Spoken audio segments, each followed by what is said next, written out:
704 Charlotte Bound Show. This is your boy Twan Dunn is in the building. On our regular night, it's Monday night, man, August 4th. Here to talk about Jaycee Horn today, man. And Jaycee Horn will be an all-pro, not just a Pro Bowler, an all-pro in 2025.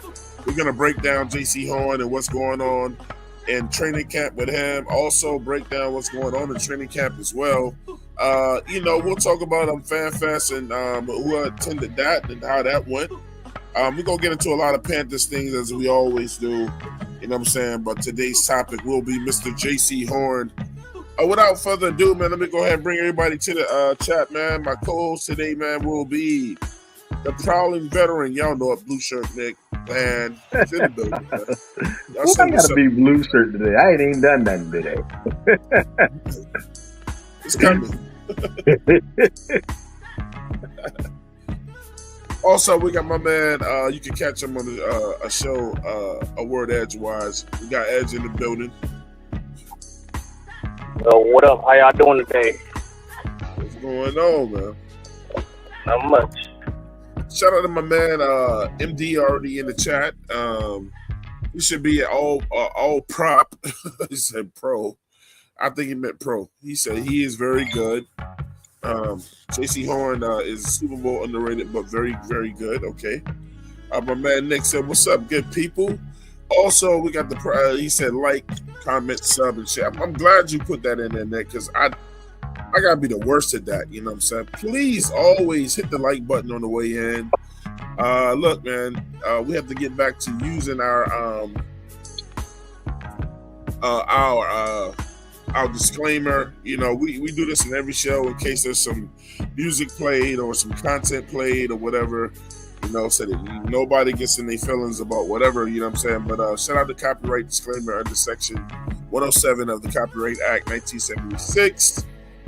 This is for fair use, and we are using this educationally today as we talk about football and as we coach about football. You know what I'm saying? And get back to what the people want, man, which is the game of football. You know what I'm saying? How was everybody's weekend, man? I mean, I hope everybody had a great weekend. I hope everybody attended FanFest. Again, if you haven't subscribed already, subscribe to the channel. Let your people know to subscribe. Share the content. Like the content. Guys, you guys are doing us a huge favor if you share the show as well, man. You know what I'm saying? On your site, you know, so more people will come to it and check it out. We all getting geared up for this year, this season, you know what I'm saying? And we're very excited over here at the 704 Charlotte Bound Show about what this team can get done and what they're going to do, you know what I'm saying? And, fans over here, real fans, that's over here, to talk about the good and the bad with the team as we always do. But we feel like we got something this year. This team can really go out there and make things happen.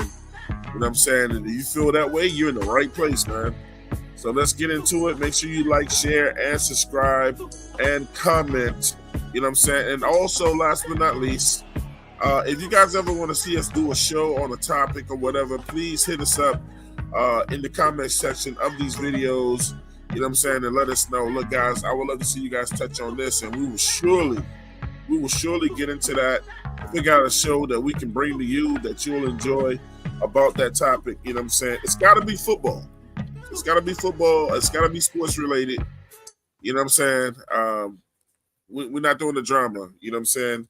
Just a quick disclaimer before we get into the subject today. As far as any drama or whatever, you know what I'm saying, or that I said what I had to say last week, but I will not be addressing any of that shit anymore.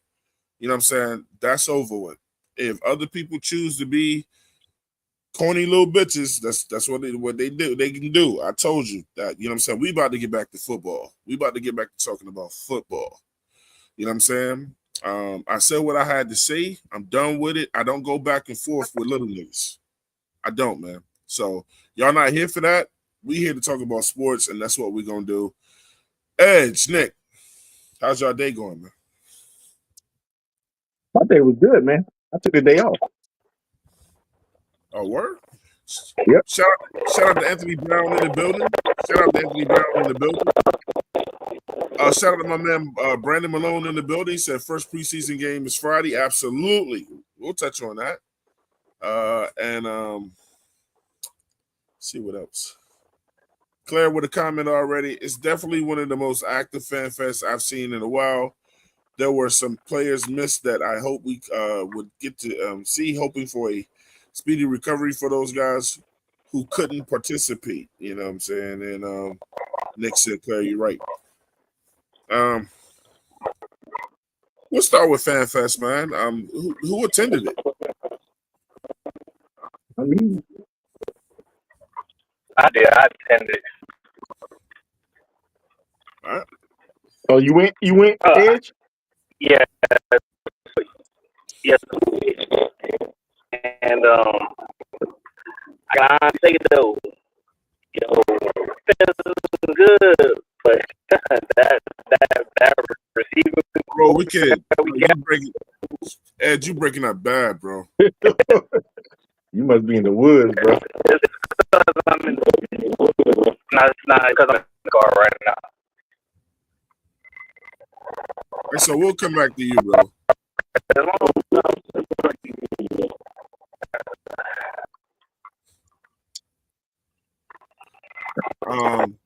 Nick, what'd you hear about FanFest? I mean, I heard that Jimmy Horn stole the show. I heard there was some good passes out there. Obviously, I did hear that Namora, the linebacker. I heard he was getting watched out a lot.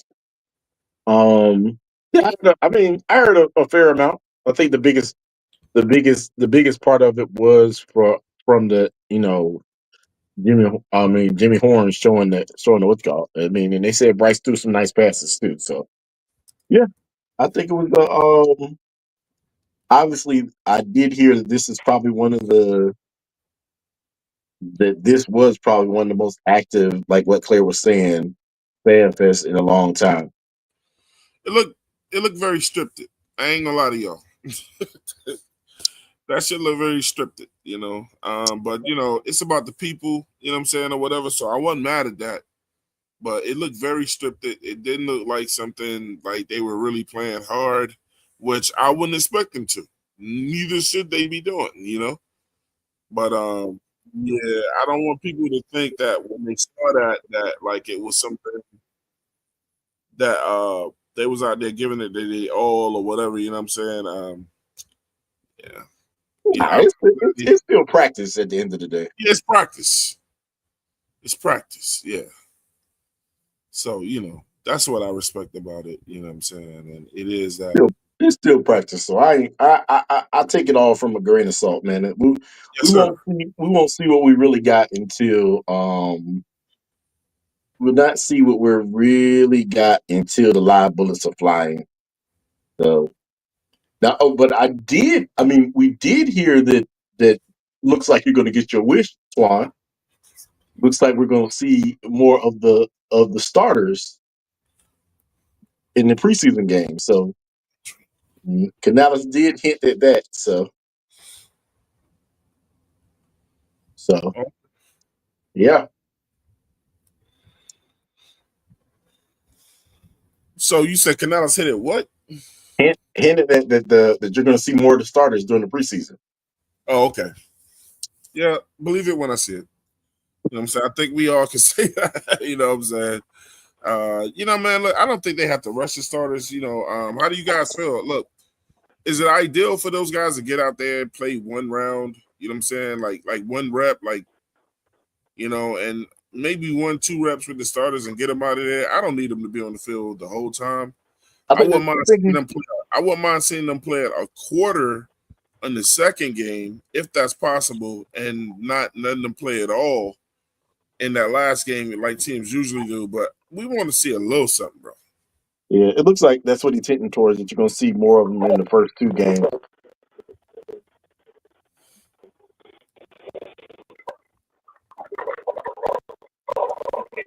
Yeah, that's what it sounds like.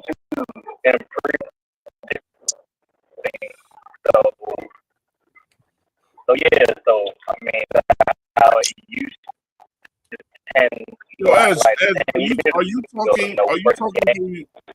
are you talking through Bluetooth or something, bro? Edge,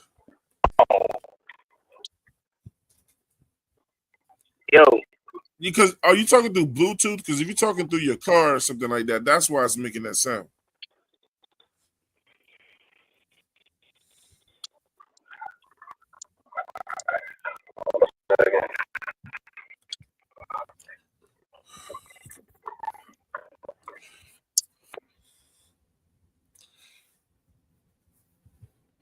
Yeah. See what Pickle said? Yeah, they hinted at that Canales hinted that we're going to see him for about a Ain't quarter this each game, but game last except for the week. last Okay, one. exactly. Good. That's good shit. That's good shit, man. Yeah, that's what he's hinted at, but I'm still waiting till we actually see it. Yeah. So are y'all ready for that? I'm ready for it. I mean, it is what it is. I don't, I'm going to get into this thing. What I don't take too much. I don't take too much. I don't put too much faith in what's going on during the preseason. Okay. So But on our Monday nights, you know what I'm saying, we also let, the people up here, and speak on their behalf, you know what I'm saying? And so I'm gonna go ahead and drop the link now. Claire's off today. She's dealing with family issues. And so it's just me, Nick, and Edge today. And and always the guests that come on and as we get into this. But today's topic is Mr. Jaycee Horn, and what is it gonna take for him to make all pro? Nick, how many what would you rank Jaycee Horn in terms of corners and DBs, man? Top five, top. I'm gonna say top 10. I ain't gonna say top 5. I think he still got a little bit more to show. And I mean, I'm not gonna say that he can't be there. It's just that I think he still has a little bit more to show us. Even though he just made the Pro Bowl. You know that the Pro Bowl is a popularity thing. You know No, that. not. I mean, it is. It's somewhat, but the thing is, we're not gonna act like that he didn't earn it. You know what I'm saying, or whatever. No, I mean, he definitely earned some it people because really. I mean, at the end of the day, if they choose to not throw at you because you're there, that means your presence is felt.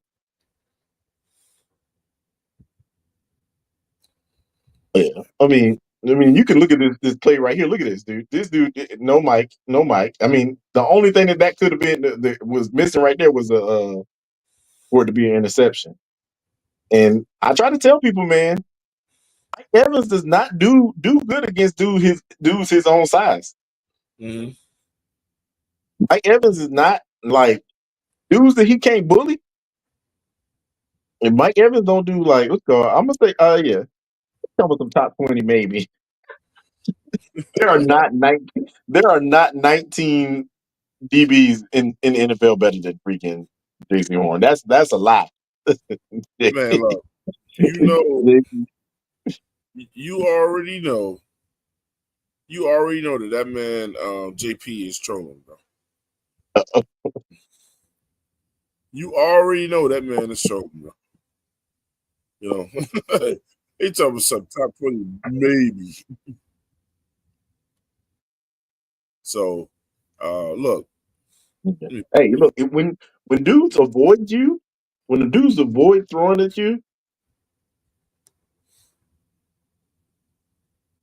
go ahead. your presence is felt. I'm sorry. I don't care what nobody say.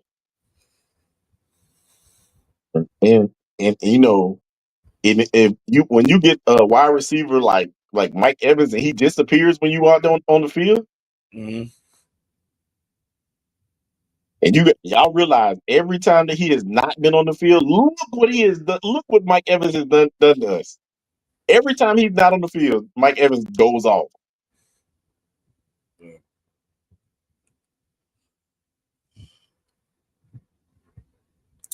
People Oh don't no, people don't re- people somebody, don't somebody, realize it, man. Somebody just sent me a message. Yeah, I noticed that. It don't hurt us though, bro. We're not worried about that shit over here. Somebody pointed out to me, Nick and Edge, that somebody is going live every time at the same time we're going live. You know what I'm saying? Oh, that don't matter. That What that shit matter? it don't bother us because the people that's gonna fuck with us is gonna fuck with us. And if they don't, they don't. I don't try to dictate where nobody goes to get their information. No, we don't That need. shit don't hurt Y'all us. don't. We can't force y'all to go. Y'all to be here. If you're gonna be here, be here. That shit If don't you're hurt us. not, if you're not, we still gonna do. We still gonna drop. We still gonna bring the content regardless. That shit don't hurt us. Hey, JP said Evero needs to let him follow wide receiver one. Some absolutely, I agree with that. I agree And with then that too. JP just being JP said top 20 maybe. That's troll factor. Fest said, oh yeah, Ransom to me will be one of the biggest steals. Shaw Smith Wade and Damani Richardson will be the surprise of this season. Again, and only based on preseason. We are going to play some of the well, I'm gonna save that. Because that'll be one of the highlights of the show today. But John Gruden did a breakdown of NFC South over the weekend, and we will get into some of the stuff that he said with the Carolina Panthers. First of all, he got to learn how to pronounce the people on our team's name. He didn't pronounce anybody's name right. What the fuck? Who he tore up? Who man me yelling? Shout out to my man Alonzo Sampson in the building. He said, "Let's go." How you doing, Alonzo? What's going on with you today, brother? Brandon Malone said, let this defense be trash. We will have a new defensive coordinator in Carolina next year. We'll have a new Carolina defensive coordinator. We'll have a new one before the year is over. Can we all agree to that? Yes. I'm gonna say this though. Everyone don't want to play them. I agree with you. I don't think he's going. I don't think Wichita's going to give him a whole season if it's that bad, if it's looking that bad. I just don't with the pieces they added. I don't see it being that bad. I can't see it. I can't see it. I see the front four picking up, and I think a bold prediction, man. By the end of the year, we might have our two starting defensive ends might be the two young guys. So, here's the bullshit right here. We had to eventually get to this. Here's the bullshit right here. And look, let me go ahead and let my man Edge back in. All right, but here's the bullshit right here. This is why I don't do the PFFs and all these shits, because everybody do their thing on their own, right? But some of this I would agree with. I mean, the only ones that I outright Travis Hunter shouldn't be up there at all. Travis Hunter shouldn't be up there at all. All right, so listen. I ain't even got started, Nick. Damn, slow down, blue shirt, Nick. Go ahead. Look, says Patrick Surtain at the top. They got Christian Gonzalez at number 2, Derek Stingley at number 3, right? All these, look, I'm gonna tell you, in these first 8, right? All these people didn't make a Pro Bowl, and all of them didn't make All Pro. All right. Trent McDuffie out of Kansas City, Jalen Johnson out of with the Chicago Bears. A dude who ain't played a down yet.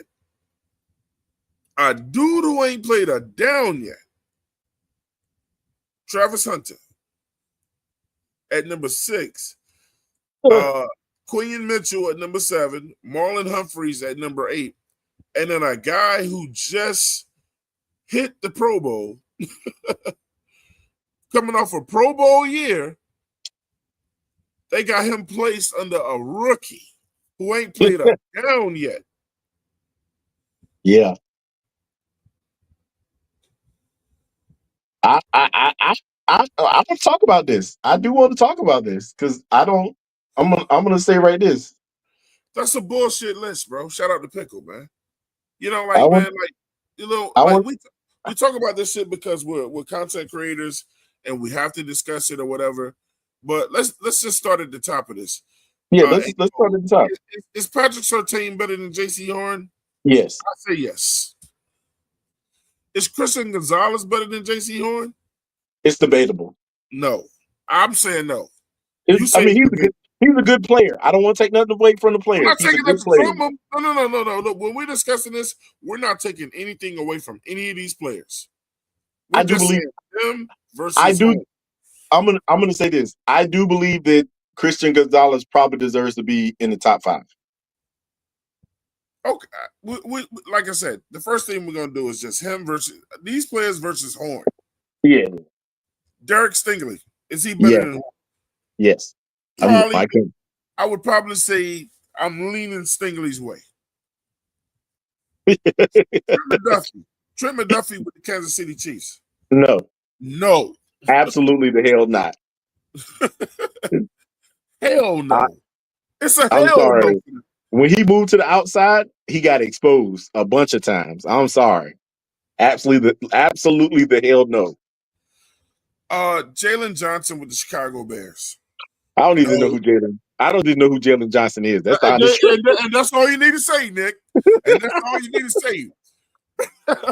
Because most people don't.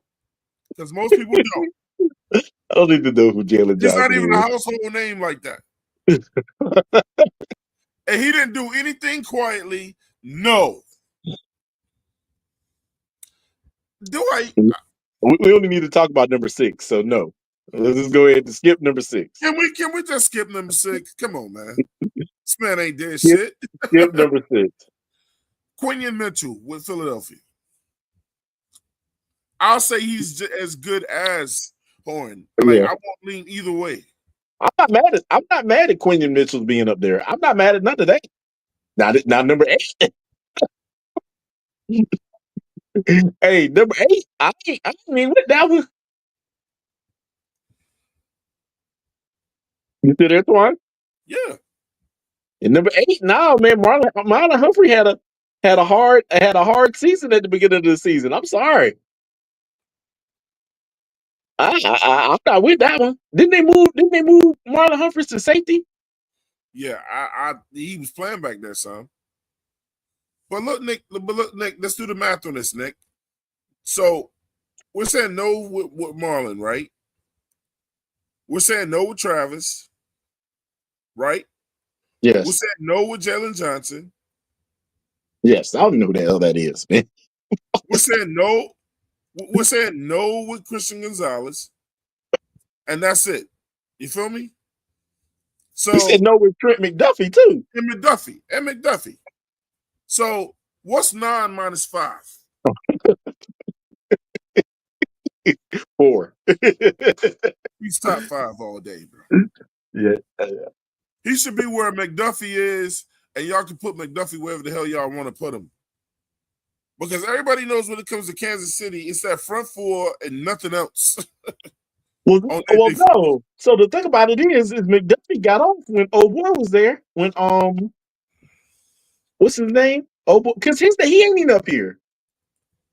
Old boy from he's on the Titans now. Here's the rest of the people right here. He ain't up there. I ain't see him. They got Denzel Ward with Cleveland, Ahmad Garner with the Jets, Devin Witherspoon with the Seahawks, Christian Bedford with the Buffalo. I ain't seen Bedford lock down nobody. So I'm who? Cooper DeJean with the Eagles, and Carlton Davis with the Patriots. So they saying that over there with the Patriots, Carlton Davis, and they got Christian Gonzalez as two lockdown. Because you top 15, they said they got 2 lockdown DBs over there. Even though they couldn't stop shit last year. Who? Carlton Davis, and I'm talking about on the defense, and Christian Gonzalez. Yeah, that does have to. It plays into what other guys do on your defense, but come on, bro. Now I'm gonna say this: Christian Gonzalez is good. Number 2. Christian Gonzalez is good. I don't know about Carlton Davis. I'm not as familiar with your Christian Gonzalez. Christian Gonzalez number 2 good. No, he is not. He's not better than Derek Stingley. He's not better than Derek Stingley. 1 and 2 should probably be Patrick Surtain and Derek Stingley. Trent McDuffie should probably be somewhere around 8 or 9. Let's go to the people in the chat, man. Brandon Malone saying Gonzalez is good, but he ain't JC. Pickle said that's a bullshit list.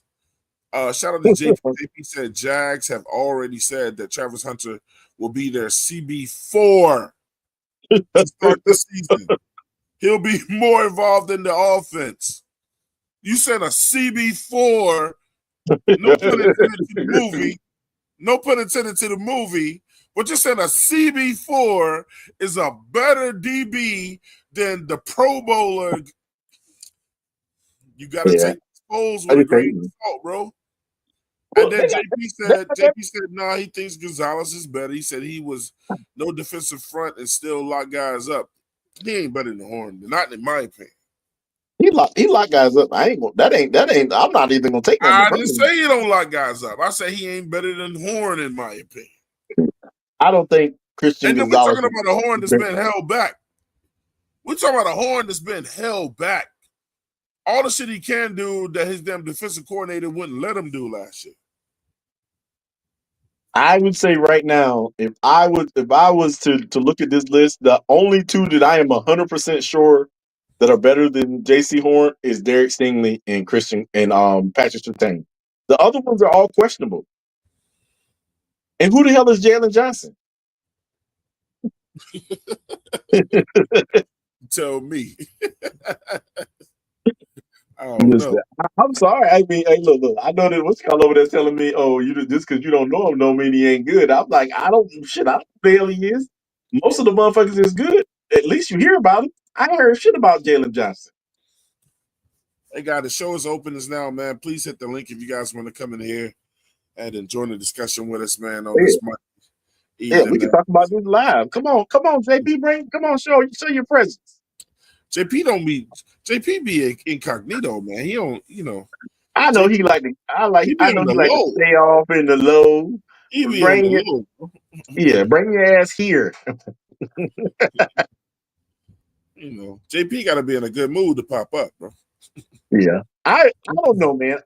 I mean, Quinyon Mitchell. I like Quinyon Mitchell. I actually just like the combined of having two young guys there. I don't know if I can say either one was that great. I mean, and that daggone defensive line was so goddamn good, man. Muggs was throwing the ball, was basically throwing the ball to freaking Cooper DeJean and daggone and Quinyon Mitchell.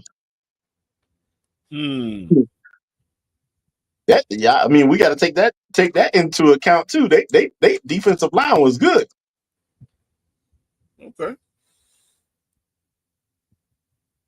I ain't gonna take nothing from him. But at the end of the day,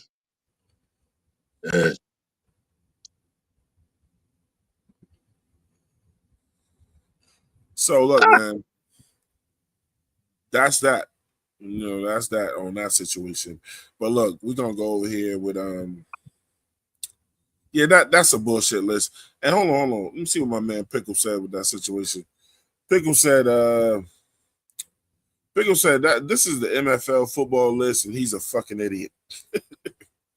So Johnson, no. Brandon said Johnson, no. JP Mitchell still questionable for me. That Philly front is no joke. Absolutely, it's not, bro. Yeah. And when your front is loaded like that, right? It makes whose jobs easier? Huh? It makes DBs and linebackers' jobs easier because they don't get that same type of pressure. I would just let you know right now, you cannot beat Patrick Mahomes with your cornerbacks if your line ain't good. I'm sorry. That's just true. Them dudes got interceptions because somebody was in his face the entire game, man. I'm sorry. Like, that ball that he threw to Cooper DeJean, he threw it to him. Cooper DeJean was just like, oh.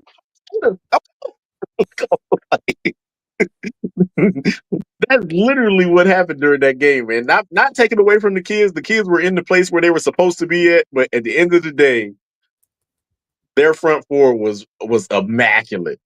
Like, they didn't even have to send pressure, man. They sent pressure like 3 or 4 times that entire game.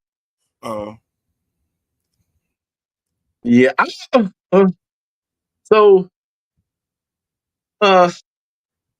I don't know how I feel about this. I mean, he has decent grades and stuff like that, but I mean, Jalen Johnson, 45 solo tackles. I mean, 50 tackles total, 2 Well, you interceptions. it's good. It's good that you brought up that Patrick Mahomes situation because I just happen to have some footage. Just happened to be looking at something earlier, and there's a guy named Horn. There's a guy named Horn that got to him. You know what I'm saying last year. Mm-hmm. Hold on, let me share the screen. I got all this info out here and I ain't sharing no damn screen. All right, let me share the screen, baby. All right, so check this out. Speaking of Patrick Mahomes, you know what I'm saying, and playing the Chiefs. And you heard what Nick just said, right? First of all, it's disgusting because that's Bank of America with all them red jerseys in there. But Horn got to him. You can say Horn on the blitz. Ask Patrick Mahomes who that was, Nick. Huh? Yeah, Huh? you're right. You're Who right. got to him? It was JC. Who? See, this is what we can't have this year, though. I do want to point something out in this video. See that? See that right there? Whose stadium does that look like? Looks like their stadium. You're right. All That the red, shit that that sea got to of stop. red. That That's shit see. got. You got to realize that as many people have said that we shouldn't go to these games because of how bad they've been. Man, that's what happens. That's got to stop right there, bro. We got JSU in the building. JSU, what's going on, bro? Not much. What's going on, fellas? How you feeling, man? How Man, you what's up, feeling? JSU? I'm good. I'm good. Just getting off. Oh, that's JSU, how cool, you man. feel about Jaycee Horn this year, man? That's my dude, man. I pray that he have a healthy season. No cap. Yeah, man. What do you see? Can he? Like, the topic of the show today is Jaycee Horn making like not just Pro Bowl this year, but All Pro. You think you can get there this year? Nah, he ain't. I mean, how do you even make all pro? You Like, gotta be a bad motherfucker. You got to be one of the top ones in your position. So you got Yeah, to. yeah. nah, The he got reason he why he got some probably he got some competition. I can't give him that. I can't. was his competition, Certain. and Uh, dude from the Jets, he cool, but he ain't on their level. Honestly, he all right, but shit. Who else? Who else? hold on. Let's You- start with let's start with the basic question first. Are you yeah. guys aware of how many people can go All Pro at their based on their positions? Nah. How many? I think you could get up to 4 DBs All Pro. Ooh. Yeah, I think it is. Mm. I think it is the top four. I Yeah, think. I it think ain't JC right. like it ain't like it's just one guy from each think side. he can get in Oh the well, top four. shit. Yeah, I'll give it to him. Then he can get in there. Yeah, I'm gonna say this right now. If Evero does what he's supposed to do and let that man travel with their best wide receiver, Man, oh my gosh. I think there's a big chance that he will get it. that's what I'm saying. He got held back last year. Yeah, I mean, just like Ochoa was saying, we need to let him travel. We need to let him travel. They shouldn't. There should be no reason that Mike Jackson is on freaking Jamar Chase. There should be no reason Jason, that It makes no happens. sense. Jason, I put the list back up of this NFL football list for top 15 DBs. Yeah. What is Kristen doing at second? Exactly. And like, look, we ain't even gonna tell him yet. I'm gonna blow your mind. I'm gonna blow your mind, bro. I'm gonna blow your mind. Listen, check this out. Like, try to look away from the screen if you can, bro. Look what they got at number one. Look what they got at number one. JSU. You don't believe he had one? Yeah, he should be. But I'm saying, look what they got at two. I would switch Gonzalez and then I'll switch out Trent and Jalen Johnson. Who is these niggas?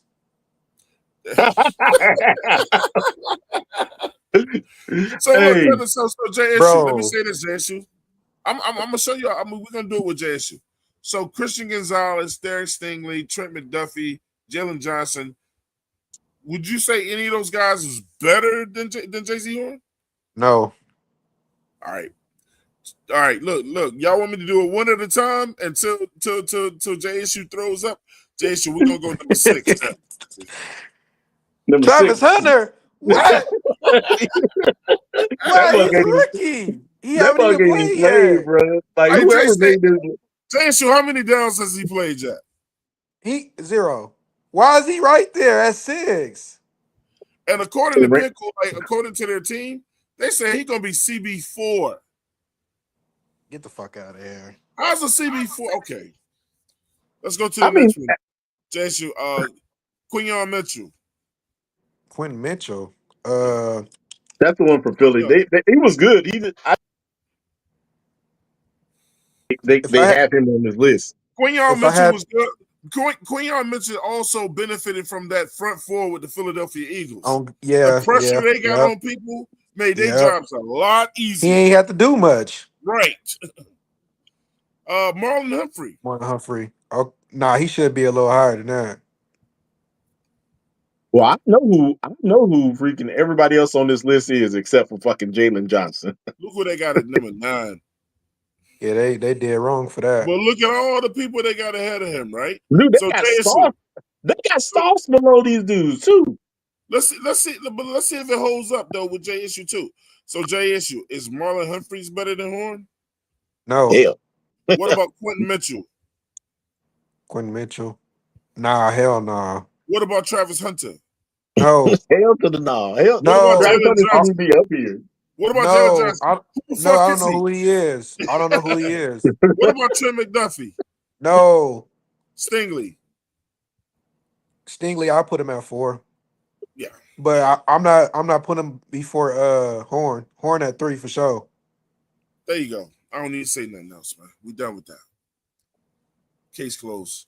Fuck this. Christian Gonzalez does not need to be up. I don't think he needs Bro, to be they that high, but disrespect us he is for good mad though. long. I don't be Christian understanding. If Gonzalez we is going based off a year, there's dudes that show out 1 year and get high rankings. And y'all do Horn like that? Oh, the disrespect is never gonna stop, man. And I think some of the you other also stuff is oh, what's up, Edge? I think some of the other shit is that we're an expansion team too, bro. It has nothing to do. It Oh has nothing to do man. with this big. You also gotta Got look my at head this. Look itching, what, bro. but look what the title said. The title said the top 15 corners that will be in 2015. It's in 2025. That will be. They're ranking the list of how it's going to be for 2025. Not I don't believe preseason, not mid-season. They're saying they're basing it off of the whole year. They're not based. They didn't say nothing about I don't preseason or see pre-ranking I don't games. see Man, I I don't don't see give a fuck freaking how you put it. Nobody's that shit ain't gonna happen. I don't believe that Travis Hunter is going to be in the top 10 this year. He's gonna be a CB4. You might not even see him playing that position that much. The Jaguars have already announced it. Okay, but we don't know what's going to happen throughout the whole season. He could end up being a top guy. Why does I'll Edge love be to 100%. push a I'll be narrative 100% instead of honest. the narrative? I have always thought that Travis Hunter was a better wide receiver than he is a cornerback. I'm What is sorry. Edge getting at though? I feel confused. Yeah, Edge, let me say this again, Edge. He is a CB4 announced by his own team. Why are you assuming he could get somewhere where they're not even gonna let him play that much? Why are you just giving him the benefit of the doubt? I'm not giving nobody the benefit of the doubt. You gotta look at the title. The title says top 25 corners where they will be in 2025. It's where they have them. I don't at the agree. end I of don't this. agree with it's going to happen.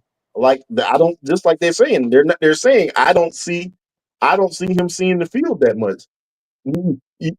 Basically what they're saying is if they put him at CB4, they're not going to put him on the field unless there's 4 wide receivers out there. Unless somebody gets hurt too. They Have are you going seen to the primarily Jaguars? play him. Have you They've seen the already said. Jaguars corners? Have you seen the Jaguars corners? Have you seen them? Do you even know who they are? Do you even know their names? Do you Have know we even seen? where? Hold on. You said, did we see the Jaguars corners? Yes. All right, What? you name them motherfuckers since they so good. Well, if that's what you applying to, don't please tell me who they are. No. Exactly. That's my point. You Exactly. They don't ain't know. nobody. You don't know. You don't know. Exactly. They're freaking basically nobodies. So basically, just because he's CB4 right now, don't mean he can't be a CB2 or a CB1. Edge, what we saying is they're saying that they are going to primarily. This is not us saying it. This is what the Jaguars said. They said we are going to I know primarily the play Jaguars. him at wide receiver. I get that. I get that. And I keep telling people, if y'all think a rookie, we're not talking about a seasoned motherfucking Deion Sanders or a seasoned other guys that did it or whatever.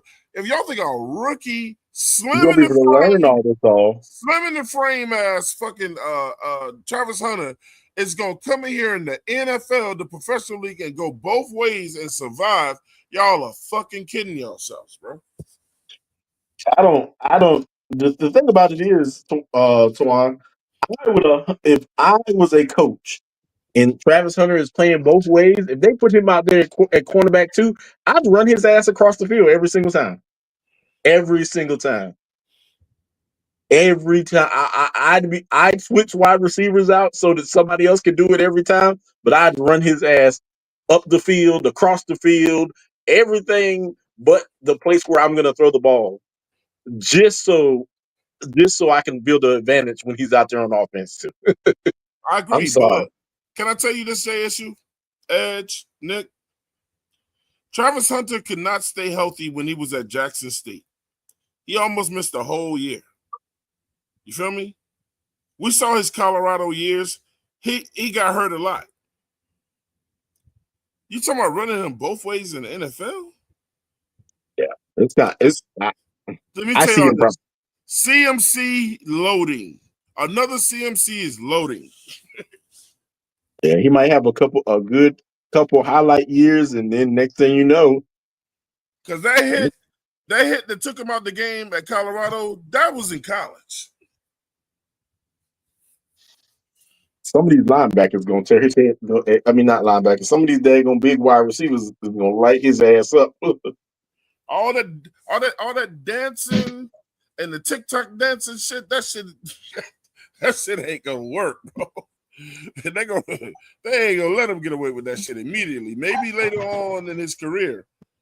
But I mean, let's be 100%. Let's keep it 100% a buck. A lot of the time, he was wide the hell open in daggone in what you call, man. I don't think he gonna see that type of spacing in the NFL. because he It's ain't gonna be, playing in no damn Big Ten or no Pac-10 no more. yeah. Y'all got to realize Travis Hunter was wide the hell open a lot of the times, man. Like, Oh, yeah, he was wide the hell. I mean, a lot of kids be wide open in college. That's what the biggest difference yeah. is. So what we The saying is biggest. that slender frame that he has gonna work both sides of the ball? That's why they call it college.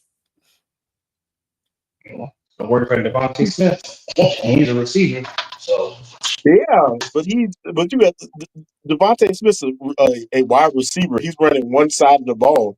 If Devontae Smith doesn't see the ball, he has Hey, another really good wide receiver with him. hey Nick, I'm gonna go out and come back in, okay? Okay. I'm trying to change my screen. Yeah. I mean, so like, come on, man. Let's be 100% honest, man. Like, I just don't see it working the way that y'all think it's gonna work, man. Not when listen, if this dude lines up for, I'm gonna say this: if he lines up for more than 1,500 snaps this year, I agree with Twan. This is probably another CMC load. That's crazy. it is. It is. But how the way they had lists. I mean, I agree with some of it, but it's just where have people placed that. I don't agree with. I mean, can I see Christian Gonzalez be number 2? Yeah, but I can definitely see freaking Jaycee Horn being a number 2 or number 3 as well. Listen, I And know this. Jalen I know Johnson. this. I mean, Though. I know who Jalen Johnson is, but he ain't I'm really. saying, He did some stuff. He did some stuff in Chicago, but that front seven is gonna have to repeat that shit again. Yeah. yeah. I'm gonna say this right now, man. I don't. Hold on, let me shout these people out real quick, though, Go man. ahead. Jason said my sound keeps going out on y'all. I can hear you all that time. Okay. Jay Shoes got technical issues. Jay, can you hear us? All right, so he's doing something with his phone. So shout out to all 20 people watching us on YouTube right now. Shout out to the another 15 people watching on Twitter right now, and shout out to 11 people. That's the most people ever, as far as I see, watching us on Twitch. Watching us on Twitch right now. So shout out to everybody. Look, man, we're doing it on all platforms. Wait till the season start, bro. When we can really get in here and deep dive and dig into this game. Imagine when we start winning.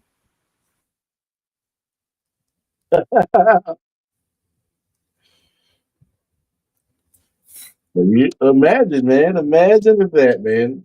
All Make sure the fans gonna come flocking back, man.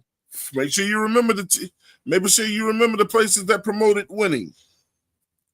Yeah, I'm definitely promoting winning. I ain't gonna say how many games right now. I got to see how how healthy we end up and what the 53 man looks like. But I am not. I'm promoting winning too. I'm 100% behind Swan with this. Hey, JSU, can you hear us now? Look, man, while I got my guys here too, man, I want to go ahead and let y'all know because I've been getting a lot of feedback. So now it's time to go ahead and announce it.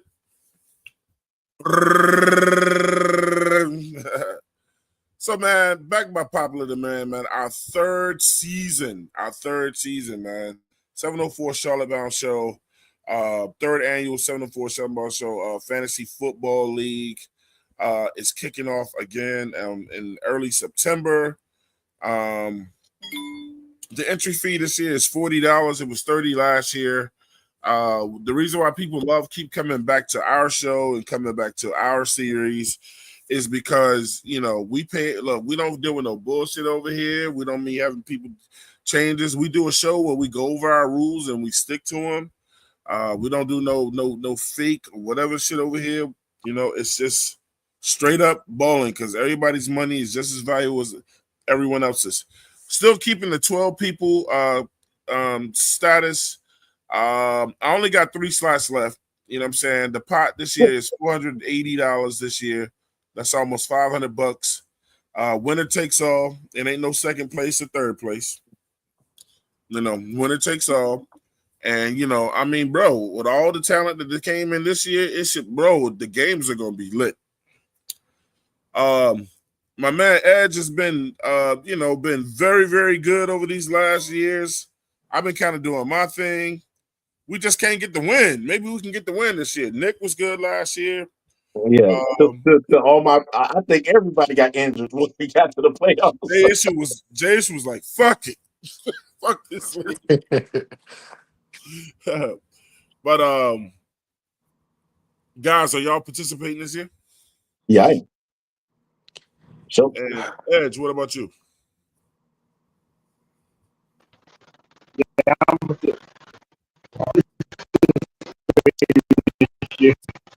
Just say yes or no, bro, because we can't understand you. Man, I'm trying to think, is that me? No, that's Edge. Yeah. You in the cave, Edge? he's driving the way. Yeah, this nigga get mad at us because we can't hear him. I said yes. You in the cave, Edge, or are you in the mountains? I think he at work, man. Ah. Yeah, he at work. Jaycee, what about you, man? You gonna sit it out or you with us this year? Yeah, man. I might sit it out. Okay. Oh, look, I do have a disclaimer though, JSU. If it changes your mind, What is it?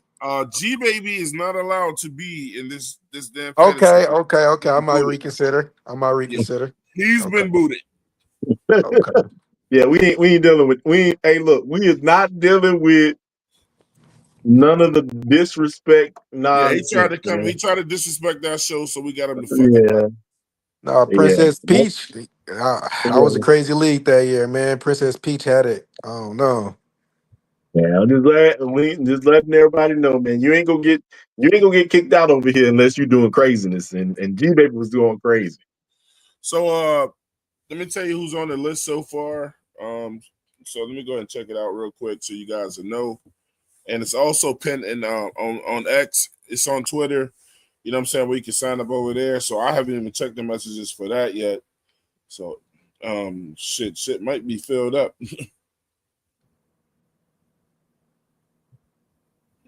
Yeah, I'm gonna have to check that because some people already tried to sign up. Here we go.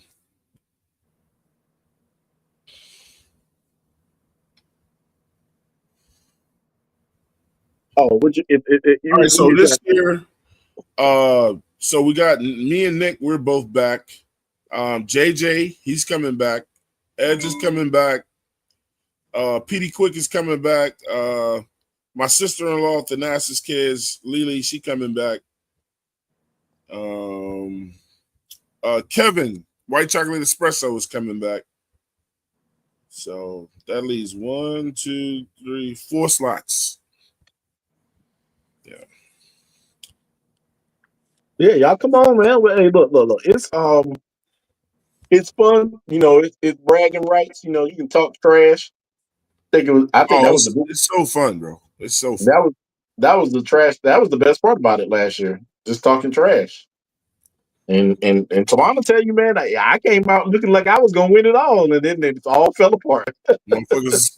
That's how it was for me and Edge, like different years. But I got to the finals one year. Edge got to the finals one year. Damn, C3 came for us, bro. They beat us. Yeah, who won last year? Yeah. G baby. Oh yeah, Princess Peach. I say it again, James. Princess Peach. hey, It was so many look, bullshit trades, bro. I was pissed. Well, the thing is like this year we're gonna go over the rules too, JSU. So and we're gonna like do the rules as a group. So Mm-hmm. whoever show up, you know what I'm saying, they'll be able to participate in the rules, and if they don't, then they won't have a say. But it's gonna be pretty standard rules. But like when we go through everything, like the little intricate things about how long you can have somebody on waivers, you know what I'm saying? If you who you can and can't put on IR, we're gonna go over all of that, man. Okay. that IR thing really pissed me off, man. So JSU, Hey, you win, JSU. You forcing I'm, me. keep, I'm keeping your fucking spot. You win. bring your ass up. Bring your ass, JSU, man. We got rid of Princess Peach. Let's go. Okay. Hold on. Let me put that up there real quick. Let me say this though. Let me say this while everybody in here, man. Hey, look, everybody, make sure you like, comment, and subscribe, man. Come on, like, comment, and subscribe. Do the right thing, man. And, share the content, man. Share it. Send it to your uncle. Send it to your mama. Hey, I've been sending it more and more to my friends, even though I got some friends that I'm like, man, this ain't your type of venue, but you can come check it out. Send it to him anyway. Shit. Yeah, I still send it to them, man. Be all right. That'll be Yeah, all right. one of my good friends, he's a pastor, man. And he was like, man, you should send me the link. I was like, I don't think it's your type of show, man. You can send him the link for the fantasy stuff. Look, I still sent it to him. I still sent him the link to the show because I was like, but I told him, I'm like, we be doing too much for your taste. We don't be I told him we don't be too crazy with the shit. too crazy, but he a preacher, man. So like when me and him having conversations, I don't be cussing and doing none of that type of stuff. I respect the person who he is. He's a good friend though.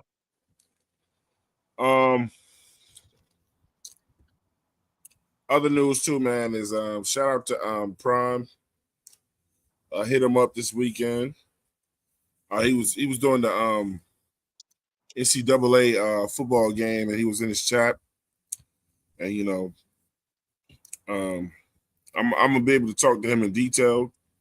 And the clean up all the the little drama, whatever. When I say I want to be cool, man, when I want to just I don't want to be a part of no negativity, I mean it, bro. I took this weekend. If you don't know, I was on tour last week and this weekend to handle shit. You know what I'm saying? So that I never have to address it again. Like, please don't come to me saying, well, such and such said, whatever. I don't care. We don't care. We just gonna don't care. sports. We don't care. A hit dog hollers. So Yeah. We don't care. We will not be engaging in that shit anymore. engaging in that shit no more. I'm done with it, bro. It's another show for that. JP said, how you gonna say there's not better than Horn when you don't know who they are to begin with? I know. Oh yeah, he said that earlier, but I told him I know everybody on that list except for Jalen Johnson. Who the hell is that? He said, yeah, CB4 is basically a dime package cornerback. I agree, but it also could mean your ass ain't out there at all either. Yeah, I mean, they telling you if it ain't 4 wide, you ain't going out there. Shout out Unless to my somebody man in front Mello of you get hurt. Shout out to my man Mello the Great in the building. He said he can't be a top 10 CB if he's not even top on his own team. Yeah. He can't be talking about Horn because we know Horn is the top DB. I just don't remember which player. Hey, Mello, what player was you talking about? Yeah, they do got what y'all I can't think of his name. They do have a cornerback that's supposed to be decent. It's CB1. He's talking about Jacksonville. Okay. JP said, yeah, Travis Hunter will be wide receiver too. Claire said, but Devontae Smith isn't playing both ways regardless of their frame. Yep, Yeah, that's what we say. That same thing. I 100% agree. I don't with think that. people realize that Travis Hunter is slight. He ain't no big guy. He built just like freaking the Slim Reaper, but the Slim Reaper plays on one side of the ball. Shout out my man Supernova Moore. He said I'm hella late, but a salute to everyone. You ain't never late over here, Supernova Moore. You can walk in the house whenever you feel like it, baby. shout out to Supernova. I was pulling up that thing, man, about that. So let us know anybody on here if you want to be in the 704. This is our 3rd annual fantasy draft. When it comes times of getting paid, you can ask anybody. We pay out the money, the prize money, right after that game ends. The last game in the playoffs between the two finalists. Yeah, we don't play around with people's money. If you made a bet on some other show and you in our draft and you like they owe me money, you got to take that up with them on that show that you made that draft with. And you come over here. The day that the game is over with, hey, the game is over with, Twan will send you the money. Yeah. Ain't no questions asked.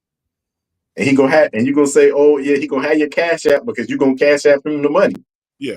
Same day. Oh, we never had problems finding people to give them their money. That's never an issue. Nah, you call somebody up to give them their money. They be, hello. Yeah, you gonna get your money, man. So that's it is gonna be fun, man, because we was in there talking trash the entire time, man. It was fun. I'm gonna just let you break the phone, Jay. Hello. Listen, the crazy part about it is we tried to make G Baby bad, like telling him, "Oh, you said Bryce all that, you better get it." That motherfucker Bryce ain't never seen the field for G Baby. He dropped them too. Man. So that's another thing that we love about fantasy draft too, man, is that Jay issue. The thing is, you sound like guys be saying who they love, who they don't like. You know what I'm saying? Mm-hmm. When you got to pick your fantasy team, when we watch you pick your fantasy team live, we be looking at you like, man, something ain't adding up. You when I cannot when I call a draft, you can't call a quarterback a king if you won't pick him. nah, for real, that should be your first pick. You can't say Chuba Hubbard is the worst thing on our offense if he's not here on your roster. Yeah, Princess Peach was all Yeah, over the I don't know. place. I might have to change the way I draft this year, man. Oh, I think I'm coming in with a totally different strategy this year, man. I Y'all had a get good up. I had Whoever a good won, strategy last year, man. It just didn't. It just like did not come. It did not come together at the end, man. whoever want to fight over whoever want to fight over Barkley, y'all got it. Oh, Saquon. Yeah, because I'm going after two running backs that can get me more yards than just that one running back you have. Because if you pick him, yeah, you're not gonna get to see another one until probably like some.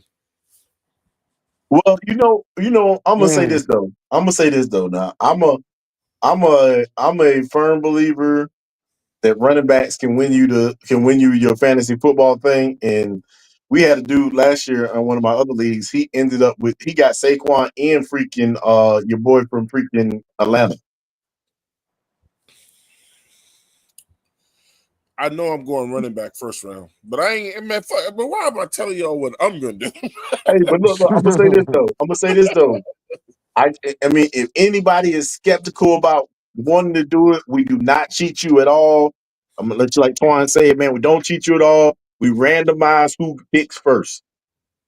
And Yeah, and Twan run through the randomizers 3 times before yeah, we lock it in. we do the randomizers too, man. So we not Yeah. over here So like putting somebody somewhere. it ain't gonna say that the guys from 704 are gonna pick first. That ain't even how we roll. None of that fugazi shit. We don't do that. Yeah, I don't even remember who picked first last year. Whoever picked first, they picked Christian McCaffrey, then for sure. It wasn't me. I know damn well I didn't get the pick first last year. For sure, whoever it was picked Christian McCaffrey, and then that mug didn't play half the season. See, I don't even AJ issue. Do you? I don't even like picking first. I mean, you don't get to Nah, I pick don't either. again until last. You get to pick first, but then you got to pick last in the second round, man. Fuck that shit, bro. Especially if you do the Clarence said it was. snake. I would be 100% honest. I picked 12th last year. And I loved it. But you get to pick somebody right after you pick that 12. You go right back into the top. Literally, I got a running back last year in the first round, and then picked a wide receiver the very next pick. Oh, So okay. it was I ain't even it was yeah. So Claire said it was Kevin last year that got freaking got McCaffrey. Oh man, I Well, we'll love be talking Christian about that McCaffrey, more man. as the shows go on, letting y'all as we get closer and closer. I think I think all the money has to be in by September the 1st. And we're doing the draft that Wednesday before the season starts on that Sunday. It's either Tuesday or Wednesday. Yeah. If you want to auto pick, let me know. That's on you. But I think Oh everybody was there to God, make their no. picks last year. Nobody, No, no, no, no. I'm sorry because most of the people was live when we did it. yeah. Nah, somebody went on auto, bro. So I didn't auto pick because I had mine set up the way that I wanted to draft, but and it worked out. It just worked out, and I was there the whole time. So I did. I was hit after a while when it lined up. I just hit the button. Okay. Like I had my strategy laid out before we even started picking. Yeah, I had laid out my strategy while we were doing the randomizer. Okay. Okay. Well, I actually believed it when we did our draft. I think that was my fourth or fifth draft. I had way too many fantasy leagues last year. I'm not doing that many this year. I actually only think I'm doing 2. Oh yeah. Yeah, the other ones from people that I know from the military that I've been doing for years. Yeah, that was. I mean, it's all fun. Just talk trash. Well, they said we was gonna make a championship belt this year. Yeah, we're gonna do something this year, man. I'm gonna get something made, and I'm gonna get like a little trophy made, and yeah, we're gonna do that from year to year. Every year you got to come off that trophy. You got to mail that shit back. You don't get to keep it. We'll send it to you, let you take a picture with it, and hey, then you go send it back. Or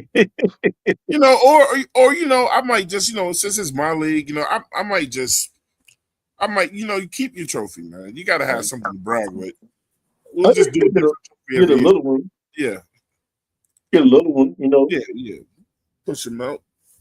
You Like let me know, Swan. Swan, around military bases, they got a lot of trophy shops. So. Shit. Well, then look. Let me know. I go look for something. I go look and get some pictures and stuff like that, and then we'll go from there.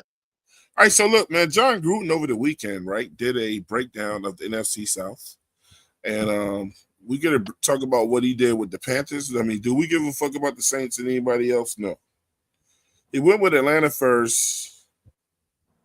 Then he came with Carolina second. So we're going to pick up where he did. It's a pick-a-side play, but if you play a split safety coverage against Drake London, he will. And I will be stopping and starting this so we can dialogue and talk about it.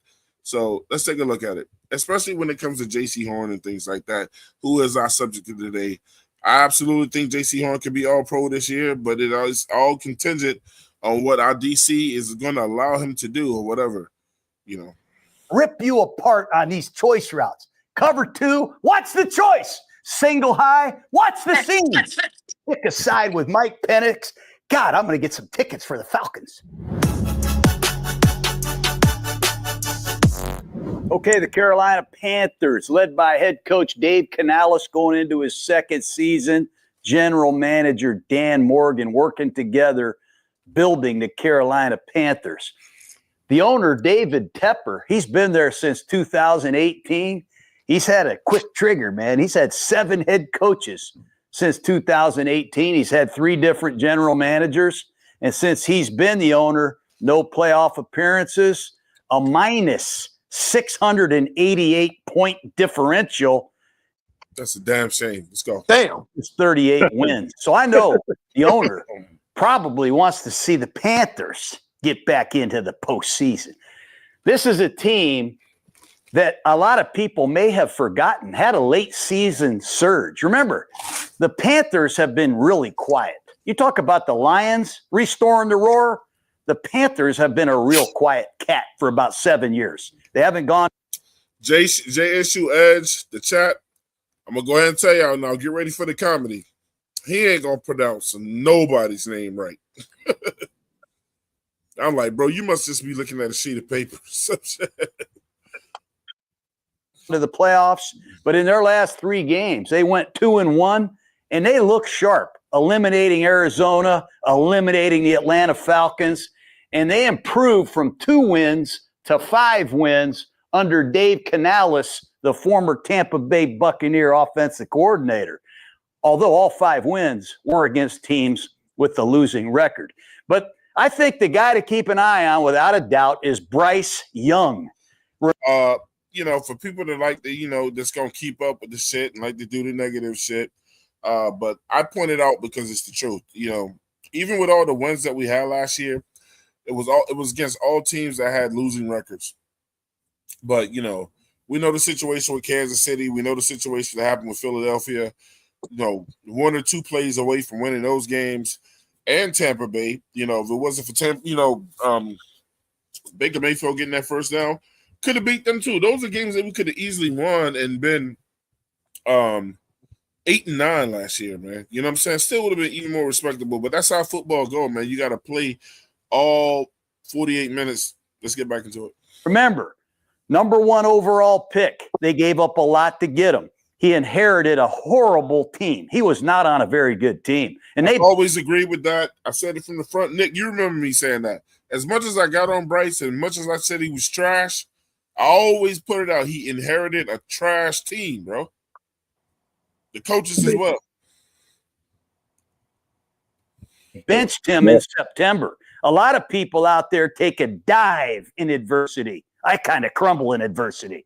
This guy thrived, man. He watched Andy Dalton come in, and he came back the last 8 games a completely different quarterback. His command, his playmaking, his production was different, man. And in the last 3 games, he completed 65%, 7 touchdowns, no interceptions. He knocked the Falcons out, man, in Atlanta, and then he knocked the Arizona Cardinals out, so he was impressive. This team has a good offensive line, 2 very good tackles, 2 powerful guards, and they have 2 centers that can play. They've got 2 running backs here that have rushed for over 1,000 yards last year. Hubbard had 1,200 yards and 10 touchdowns, and they signed Rico Dowdle from the Dallas Cowboys. He had 1,100 yards rushing, and they drafted Trevor Etienne out of Georgia in the 4th round. They've got 2 big young receivers. They drafted McMillan out of Arizona with the 8th pick, and they drafted Leggett with the 32nd pick the year before, and they're both really big guys. So I like the youth, the development of their offense, but they got a historically bad defense last year, and they've gone out and made numerous changes to resolve that. But last season, they gave up 534 points. I mean, hell, Jake Malasek could have scored against Carolina. They gave up a scoring record last season, 31.4 points per game. Last in the NFL, 31 points a game. Last in yards per game. Last in third down percentage, man. They gave up over 50%. Last in rushing yards per game. Last in yards per play. It's like a punching bag, man. They were bad. So what did they do?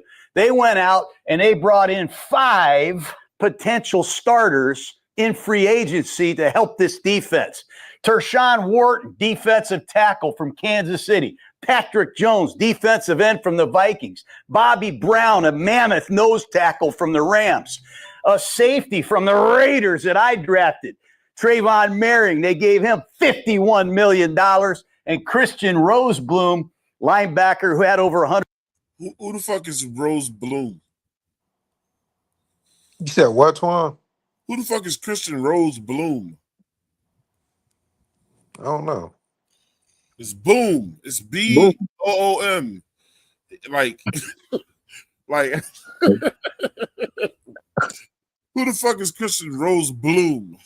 And the thing is, he's talking about the linebacker. yeah, but the thing is, it's got OOM in front of him, so I don't even know why he's saying Bloom.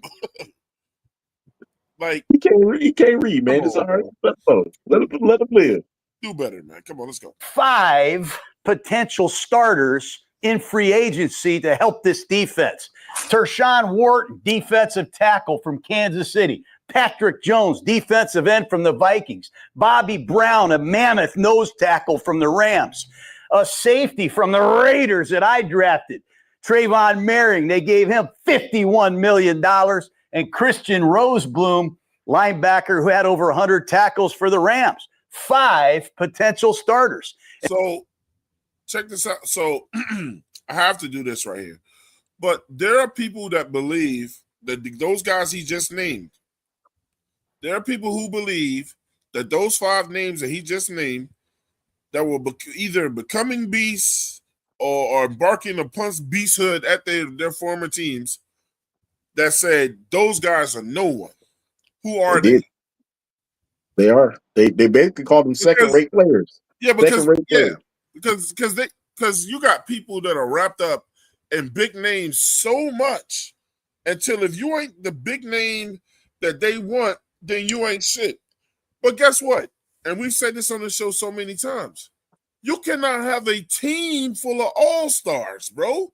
It's not gonna happen. You can't have you can't have 11 all-stars on one side of the ball. You can't have 11 all-stars on your team because you ain't gonna have the cap to have it. Yeah, you ain't gonna have the money to pay all of them. Yeah. So Like it's not. It's like, come on, man. Y'all got to Insane, bro. start seeing this. You got to start seeing these what you call. You have to have role players, just like in the NBA. You have to have role players to go along with your superstars. And if we can have one or two superstars on the defense, one or two superstars on the offense, and then everybody else just plays their role, Know your role. that's all you need, man. And I'll be 100% honest. The thing that Bobby Brown and Treshaun Wharton brings to this team that is higher than anybody else, they came from winning cultures. I'm Quan starting to has said, believe. I'm starting to believe a lot of these motherfuckers out here didn't watch football, bro. like they came from coming from a winning culture and going into a locker room I of already a, know they didn't play it. of a losing team. Them dudes are gonna go in there and be like, look, I don't care what y'all did last year. It's not what I'm used to. This is what we did, and this is what right should look like. And that's what they brought to the team this year. That's promising. I'll take that That's all what, day, Nick. yeah, And then in so the second round, they drafted Nick Scorton, a defensive end from Texas A&M who left Purdue, but he went to Texas A&M. He's a solid edge rusher. And they got this guy, Uman Oh, you about to. Mielen, Princely Uman Mielen. 10 Ooh, sacks man, at he Ole almost got Miss it right the last last year. second. They brought in 2 edge rushers and 5 potential starters to help this defense. Now ask yourself, who brings in 5 on the rise players in, right? And 2 of the best edges you could have got in the draft and say that's nothing. Yeah, and I want to say this too. Princely has thoroughly impressed me with his attitude. Anybody who wants to be great, who says that they are great on a regular basis, usually ain't gonna let you down, man. I ain't gonna say they always are great, but usually these guys usually put up when they need to be putting up. So, I mean, if we can walk away with Ubam Yellen being one of the best players that we got out of the draft, that'll be great. If we can walk away with Scorton being one of the best players we got out of the draft, that'll be great. I'm just Claire saying, said man. Travis Hunter can walk his skinny behind on down the 32nd Street because that's where he'll belongs as a rookie. No one cares how great you were in college until you play a season in the NFL. I don't understand why they rank rookies at all. I don't know if y'all seen that running back list though. They got Ashton Genty ranked 4th. They got Ashton Genty ranked 4 spots ahead of Chuba. Me played it out. JP said wide receivers did it for me in the fantasy last year. You getting in this year, JP, with us? He said, damn.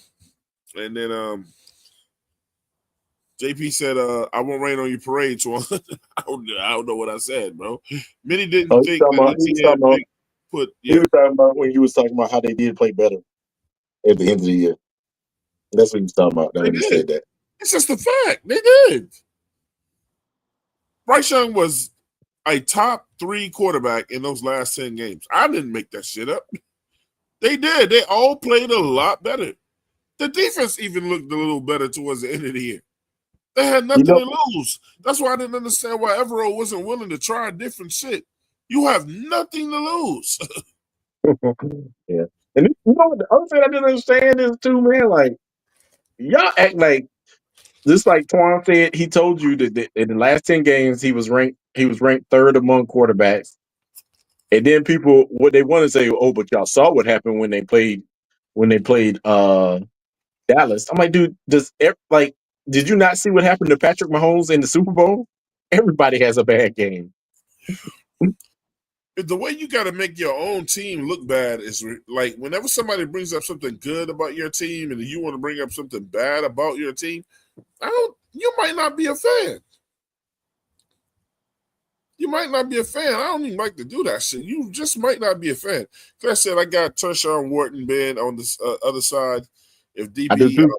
instead of Ashawn, Turk is proven to be. Man, look, Hey, I got Wharton is going. Ashawn being a rotational piece. Yeah, Wharton gonna hurt somebody this year, bro. Brown got some help, I'll tell you that. Yeah, Yeah, he got a lot of help, man. That defense is gonna look so much different, also because they got some grown fucking men over there now, Grown ass man. Dogs. Yeah, They don't mind the contact. Yeah, I can imagine what's going to happen when you see freaking Bobby Brown, Trashon Wharton, and Derek Brown on the field all at the same time. Yo, that's crazy, man. Smallest person. JP said Gruden is name butchering his ass off out here, though. It's gonna get worse. It's gonna get worse. Let's get back to that. Who else could he jack up? Bruh, the offensive line. Wait. You just wait. That's exciting, man. So the Panthers are trying to help this defense continue to develop their offense. The strange thing they did, though, is they let their kicker, Eddie Pinheiro, go. He's out on the street right now. We had Eddie in Oakland when I was coaching the Oakland Raiders. He made 88% of his field goals. They let him go, and they brought in Matthew Wright, who's on about his ninth team. So I don't understand what they're doing at the kicking position. But Dan Morgan and Dave Canales. Well, if you would have dig deeper, you'd have saw that we got Fitzgerald on our team who don't miss shit. Continue to build this Carolina Panther team. Let's get into it. You know, for all you people that play fantasy football, this is the number one team I think you should keep an eye on, the Carolina Panthers. What? For all of you that play fantasy football, he said who? Yeah, I think they're going to put up some points this year, man. Bruh. I agree. I agree with them. I think they're going to put up some points. Going up this year, bro. I mean, I ain't gonna say that we're gonna be at the top of the NFL, but I think that we're gonna be somewhere in. I think we were in scoring offense. We were like 28th or 29th. I'm gonna tell you like this: if when we do that draft, if any of you punk motherfuckers try to go get Chuba Hubbard, I might kick you out the shit, man. Why you gonna kick us out? Oh, come on now, that's just trash. We know where he going. We know where Twan going. I'm bullshit. Yeah, you want Chuba that bad? Keep that energy. Nah, I'm bullshit. You want Chuba that bad? Man. I want to stay on my word, bro. For motherfuckers that said that it's a fluke, I want to stay on my word. I believe. I actually think Chuba gonna have more yards this year. I pick up guys that I believe in. I don't, you know what I'm saying? Call motherfuckers king this, king that, and then you won't even put them on your roster. Let's go. Especially their offense. Dave Canales, their head coach, calls the plays. Brad Idzik is their offensive coordinator. Last year, 23rd in scoring, 29th in total, 18th in rushing offense, 30th in pass offense. But don't forget the emergence of their young quarterback, Bryce Young. He's emerging, man. This is his second year in this system with Dave Canales. They've had a great offseason. They have a physical offensive line, which we'll get into. And they got some guys that can really run the rock, man. They got some guys that can run it inside, outside, and they got some big-time potential receivers on the outside. And Canales knows what he's doing. He runs a balanced offense, a very creative scheme, and he's done a nice job calling plays since he was in Tampa. This quarterback, Bryce Young, has shown a lot more command, a lot more confidence, and a lot more leadership. And everything I've heard about him in the offseason has been very impressive. And he and Dave Canales are collaborating on this system. It's going to be Bryce Young's offense. He's not going to sit in there this year and just learn Dave Canales' plays. He's saying, hey, man, I want this in here. I like this. There's a more collaborative approach, and that's how it should be in the National Football League. But when you watch Bryce Young play, this guy's moving around. He's not the biggest guy, but he gets off the spot, and he maintains vision, and he's making really good, accurate throws, man. Do you like how I did that? What? I mean, this guy sees it. He's throwing with anticipation and timing. And the guy can scramble, man. He can get out of trouble. act like he's passing, put it down and run for first downs and touchdowns. I love that. His vision anticipation's great, but it's his clutch game-winning performances at the end of games that's really eye-popping. I mean, watch him in those closing victories. Watch this kid in crunch time situations. And the most important thing he's done improvement-wise is his ball security. In those last 3 games, 7 touchdowns, no picks. That's impressive, man. That's a huge improvement. Here's where Carolina.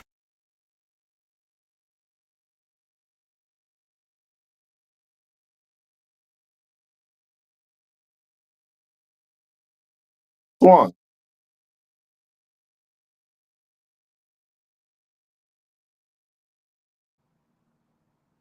Damn, is that me?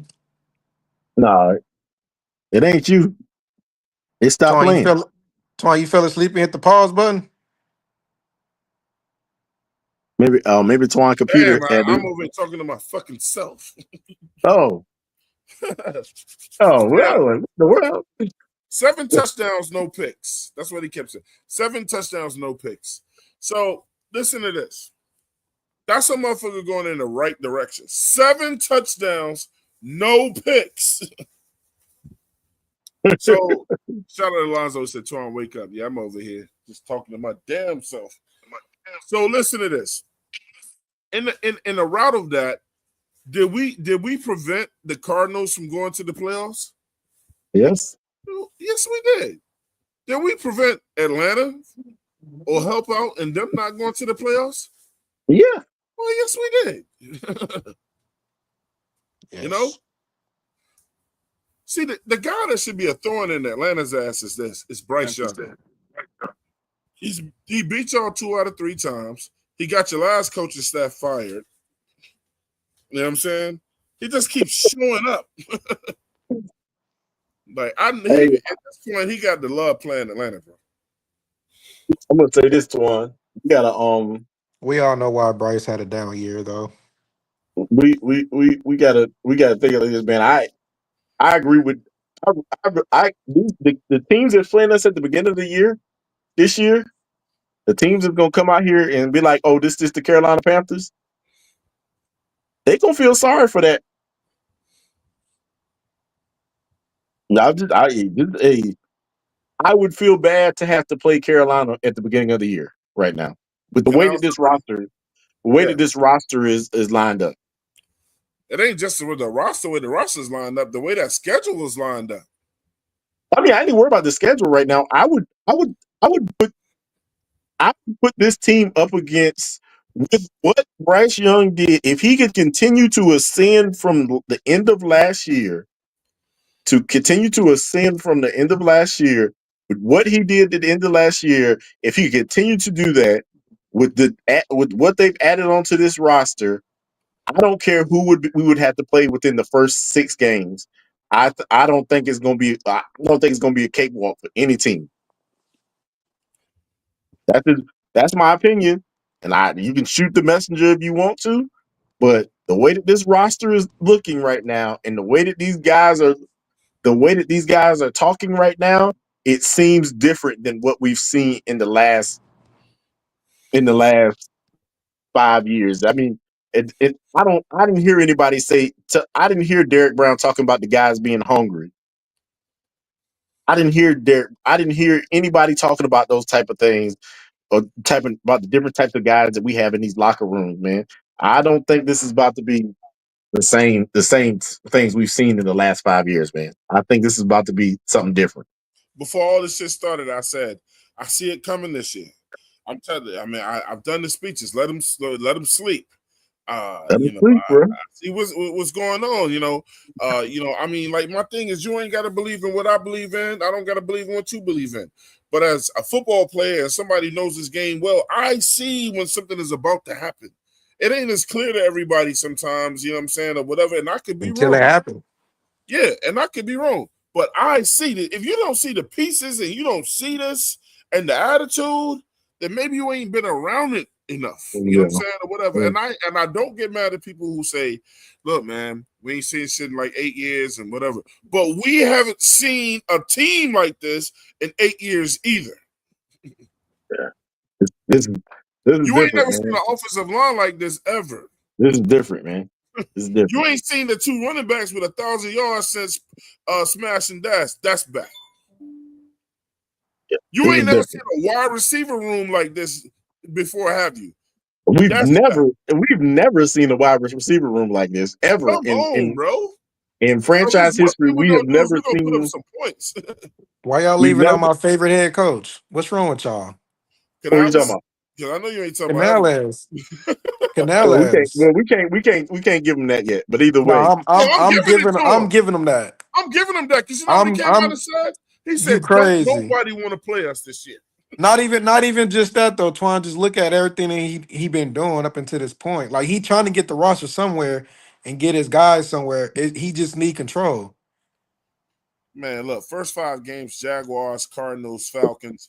I'm so Jaguars, look, so they don't tend to beat us. Cardinals, man, they never beat us. I don't give a fuck what we play. They're here across the lake in England. We always beat the Cardinals, man. The Falcons, that's gonna be, you know, people gonna think that's 1v1 or whatever and see how it turns out. But we get to play that first game at home. So I'm taking that home game.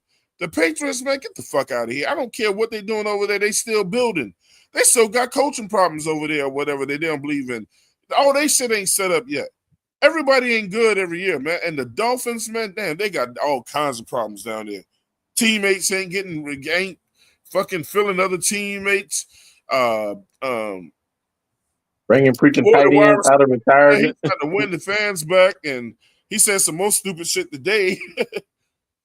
And then when it turns to the Cowboys after that, we're trying to get our lick back. You think Mo? You think Dowdle ain't trying to get his lick back? Huh? Yeah, Michael Parsons might not even be on the He might field. not even be there. And after that, the Jets, it's looking nice for us, Chase. Hey, JSU, it's looking all right. It's looking all right. So if for the people that want to be on the man, I'm just Let them sleep. Let them sleep. Sleep. Tom. Let them sleep. Lay your ass down. Game by game, you'll wake up. You'll come out of that slumber. I'm gonna tell you right now, the first 6 teams that play us are in for a battle. I'm telling you that right now. You heard it here. I don't care what none of y'all say. Just like Twan said, it is not about Bryce Young. It's about what they're doing to this team. Stop Well, reading. Stop making everything about Bryce Young. You can see this team coming together as a team. right. Yeah, that's why you don't hear us doing the Bryce Young thing and this and that, man. It's about this team this year, bro. Yeah. Like I'm 100% with Claire. We don't always have to talk about Bryce Young. We can talk about what has been added to this team, what value has been added to this team. That's right, and that's all I'm saying, man. We're just gonna let y'all sleep, man. If you can't see past Bryce Young,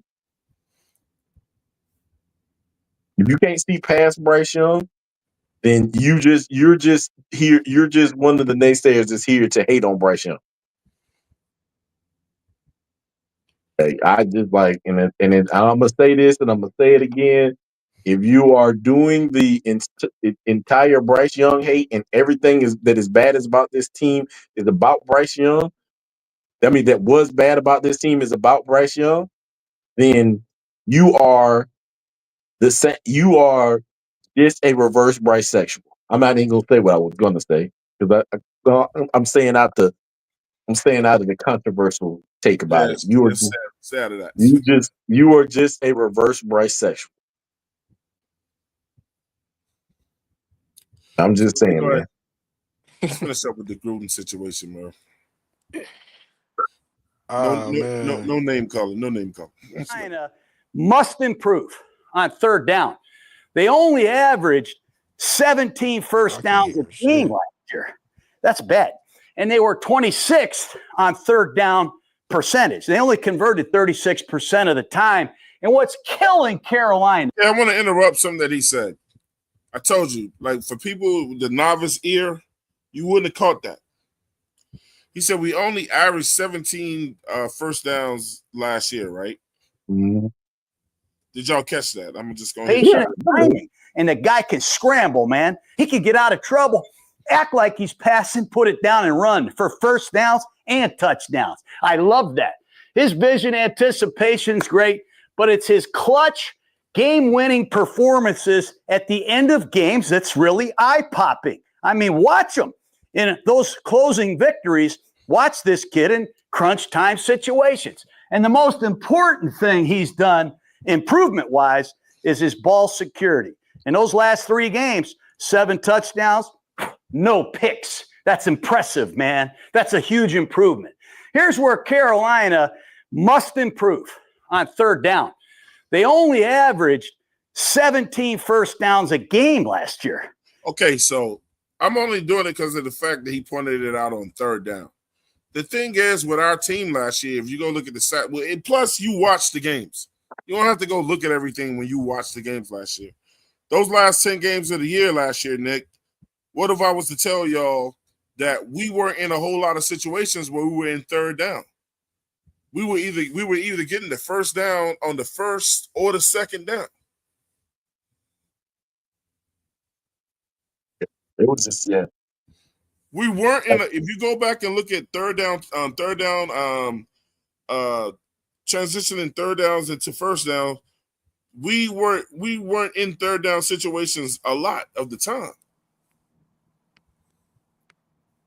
Like first down, second down, and then he was somehow able to pick up another first down after the second. We were moving the ball easily. Yeah, we had a lot of third down, but it wasn't as many third downs as y'all think. You almost really want to come in the last place with some third down conversions because you're never in the situation. This is like a team that's never punting. Something good is going on that team. If you only got 2 punts the whole game, bro, that means y'all didn't have a reason to punt.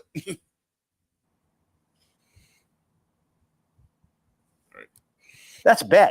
And they were 26th on third down percentage. They only converted 36% of the time.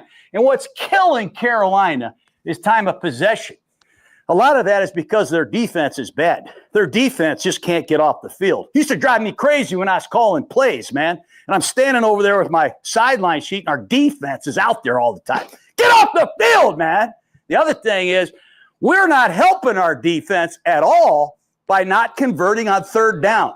So we got to take a good look at Carolina in the preseason on third down, both sides of the ball. The other thing is they got to improve their play action pass offense. It's bad. I think they only average about 6 yards a pass on play action. And you would think with Hubbard and this offensive line, you could make some great play action pass attempts and get some chunk plays. I think they got to do a much better job with that. But their running backs, all you fantasy people out there, you better get to know this Chuba Hubbard guy. He's got 1,200 yards rushing and 10 touchdowns last year, and he missed the last 2 games with a calf. What did he say? he missed the last 2 games. I felt like I've been saying that so many times, and it fell on deaf ears. Yeah, he would probably been in the top 5. He probably would have stayed in the top 5 if he had played the last 2 2 whole fucking games, bro. So he'd have been at 1,500 yards easily if he just got 110 yards each game, or $120 and 90 in another game, or whatever. Man, what are we talking about, bro? He might have gone off in Atlanta. Come on. He might have gone off in Atlanta. Then they got this guy, Rico Dowdle, from Dallas. I have no idea what Dallas is doing at running back, but they let him go. He had 1,100 yards, 2 1,000-yard backs, and they drafted Trevor Etienne out of Georgia via the Florida Gators. He had over 600 yards. He's got some hands, man. He could help them on third downs. And they drafted Jonathan Brooks. Don't forget that 2 years ago in the second round. He's coming off a knee. But they've invested heavily in the running back position. The offensive line, you got to get to know these guys. Their right tackle, keep an eye on their right tackle, Taylor Moton. He comes into the league. He plays in 120 straight games, starts 104 of them. But this past year, he missed a couple games with a tricep injury. Then he missed a game in week 18 with the knee. And I'm saying now I hear he has a little bit of a pectoral problem. But when Moton is healthy, you can't get to the quarterback. Over 500 pass sets last year, he gave up 1 sack. I'm telling you, man, they need Taylor Moton at right tackle. The other guy I like is their former high first-round pick. This guy, his name is Ekwonu. Ekwonu. Say it, Jake. Ekwonu. I like saying this guy's name. He's got long arms. He has prototype size. He's improving as a pass protector. That's a new one right Don't forget that, too. You gotta love when a dude mispronounces your name horribly and then tell somebody else to repeat it. 2 years ago in the second round, he's coming off a knee. But they've invested heavily in the running back position. The offensive line, you got to get to know these guys. Their right tackle, keep an eye on their right tackle, Taylor Moton. He comes into the league. He plays in 120 straight games, starts 104 of them. But this past year, he missed a couple games with a tricep injury. Then he missed a game in week 18 with the knee. And I'm saying now I hear he has a little bit of a pectoral problem. But when Moton is healthy, you can't get to the quarterback. Over 500 pass sets last year, he gave up 1 sack. And yeah, man. And Let me say something about that. Talking about if we want to sign this guy back or not. Twan, he ain't signed yet. Twan, think about this. You know that sack they talking about that he gave up? Yeah. Guess who was out there with him and didn't even block the person they were supposed to block? Sanders. JT Sanders was out there. That was that play that he just whiffed on his block. Everybody saw it and we talked about it. How he just whiffed on that block. I say like that. He gets a credit that sack because the sack came from his side. But I don't think that sack was his fault.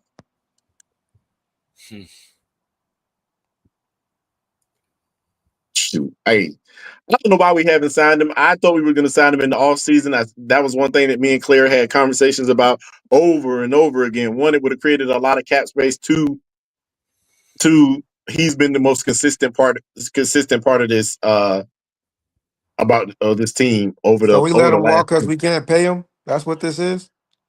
I don't think that we can't pay him. It's just I don't know. I don't know what the numbers are. Is he trying to be one of the highest paid tackles? I don't think he is. I just think he wants the comparable money that he deserves. I don't know. Maybe it's the number. Maybe it's a number thing. It's just his number. He ain't that greedy. I don't believe that. I mean, let's be 100% honest. He said that the Panthers are trying to lowball him, bro. But Taylor Moton ain't got nothing to worry about. The dude is basically saying, I want to retire a Panther, issue, right? Yep. There's teams out there that are going to pay him probably $10-20 million more than what the Carolina Panthers want to give him, even more than what he's asking for. So they can fuck around if they want to, and whatever. It's. I just didn't like, and I think me and Nick, we talked about it, and people talked about it the other day. I know it's a business. That's one thing I don't want to get away from. It's a business. I don't like the way that our financial guy came out there. He kind of talked about the shit with no remorse. Like, he didn't really sound like he cared. Like, hey, I'm gonna say this, Swan. You hardly ever see an offensive lineman like them big dudes show that type of emotion, bro. Yeah, I'm gonna say this though, Twan. I don't want no. I'm gonna see. I forgot how to put it. I don't want no financial guy coming out here moving with emotions either. I need you to move. I need you to move ruthlessly. I'm sorry. You got to move. You got to move what's better. What is best for the company at a whole. So yes, I would love to see Taylor Moton get signed, but two, I don't want to see Taylor Moton get signed to a number that is unattainable either. You did it with Shaq. Why you want to do it with Moton? Well, Well, Shaq got signed by a freaking What are you talking about? Let him walk or No, let him I'm talking go? about when you resign Shaq, you resign Well, that him. was Now, Shaq got signed by the previous regime. no, I know where he went, but I'm just saying, waste of No, money. I'm saying Brent Tillis wasn't here when Shaq got signed. That's what I'm saying. Brent Tillis wasn't here when Shaq got signed. Brent Tillis has been here for the last 2 years now. So yeah. So we it's not the same thing. I think we'll be okay though. Yeah, man, that draft, but the fantasy draft is 28 days, 23 hours, 14 minutes, and 32 seconds, 31, 30, 29. You get the picture. From today, gives people plenty of time to get their money in, you know what I'm saying, on what day they want to pay or whatever. You know, I don't hit people up Yeah, like but a week left to hold go. on. Or Hold on, Twine. plenty of time, bro. What we're not about to do is I ain't about to send you the money again, and you're gonna tell me, hold on. Hold on, what? You remember you sent it back to me Oh and yeah, I told me told you to hold on to. Yeah, this year, if you want to send it early, you can send it early. Okay. It was something going on with my thing. With I just wanted to put all of that money in a folder, you know, that I couldn't access at the time. But you know, it's back. Okay. Let's get back to this Gruden shit. I'm telling you, man, they need Taylor Moton at right tackle. The other guy I like is their former high first-round pick. This guy, his name is Ekwonu. Ekwonu. Say it, Jake. Ekwonu. I like saying this guy's name. He's got long arms. He has prototype size. He's improving as a pass protector. He gave up some sacks. He gets a little bit disoriented with his hands sometimes, and his feet awkwardly, get out of place sometimes. But he is on the rise, man, and he will knock your ass off in a running game, man. So they got two good tackles here. He missed a couple games with a tricep injury. Then he missed the game in week 18 with the knee. And I'm saying now I hear he has a little bit of a pectoral problem, but when Moton is healthy, you can't get to the quarterback. Over 500 pass sets last year, he gave up one sack. I'm telling you, man, they need Taylor Moton at right tackle. That's why he get back to a The other guy I like is their former high first-round pick. This guy, his name is Ekwonu. Ekwonu. Say it, Jake. Ekwonu. I like saying this guy's name. He's got long arms. He has prototype size. He's improving as a pass protector. He gave up some sacks. He gets a little bit disoriented with his hands sometimes, and his feet awkwardly, get out of place sometimes. But he stop right there. Now I don't like to use bad language. Shout out to Ekwonu. But Nick, how many times over the year have you heard me say on different podcasts, on our own podcast, and no one ever responds to it, or it just falls at the wayside when I said Ekwonu's footwork is jacked up and that he's pushing off of the wrong foot? Yeah, you said that every time. He doesn't. How many times have I said this, Nick? Yeah, you said it several times, man. So now it took Gruden to say it. Now they'll He doesn't. He needs to. So the thing about it is that you can't be a left tackle pushing off on your left foot. Yeah, he needs to get scrambled up. When he gets the issue and Icky's number one issue is with speed rushers. Number one issue, and the reason that he does his issue is that he likes to drop straight back. He likes to drop straight back, and then he likes to play catch with the speed rushers. That is not a good idea with a speed rusher. They will fake you to go to one side, and once you step that way, they will go the other direction. It is not a good he needs to what he needs to do is his first step either needs to be back into a direction or he needs to step up and face the target right from and engage the target right away. I don't know what he'd be doing. He tries to play catch when he's doing what and his footwork, just like Twan has always said, when he tries to play catch, he always steps off the wrong foot. But when you're playing run, when he's on the run as a tackle, right? That is the only foot that you push off on. It's correct for you to push off the left foot when you're on the run. You know what I'm saying? Based on the way that the way he takes his angles. You feel me? But when you're dropping back, if you pushing off on your left foot playing left tackle, then you're gonna have to cross your legs at some point. Yeah. Just everybody that's listening right now, just do it to yourself. If you're sitting there, take your left foot, imagine you're the left tackle, and just push off on your left foot to go backwards. Now, what do you do next with that right foot? Step across. Come on, man. Damn. He should be his left foot should be going back first. So that way, as soon as he plants that foot, if he needs to engage, he can push off with power. That's what Twan's trying to tell y'all. He needs to be pushing off with his right foot and let that left foot plant. Drop back. Drop back. And because that means when you stop, that means when you stop, that left foot, because your power should be coming from the left. Correct. Your power should be coming from the left. So Thomas, my God. What he's trying to tell you is that you should be, Juan is telling y'all, is you should, when you drop back, even when he does it to play catch, if he drops back and his left foot goes back first, and then he can step into with his power, you are not getting past him.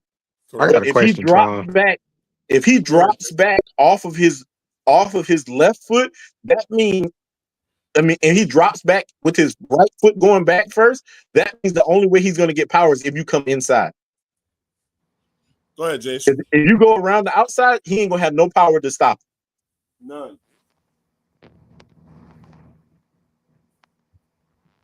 It's on you, Jason.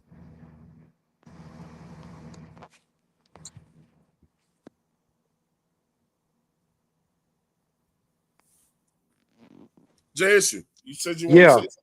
Go ahead. Oh yeah. My question is: have we seen Icky training with professional guards or tackles?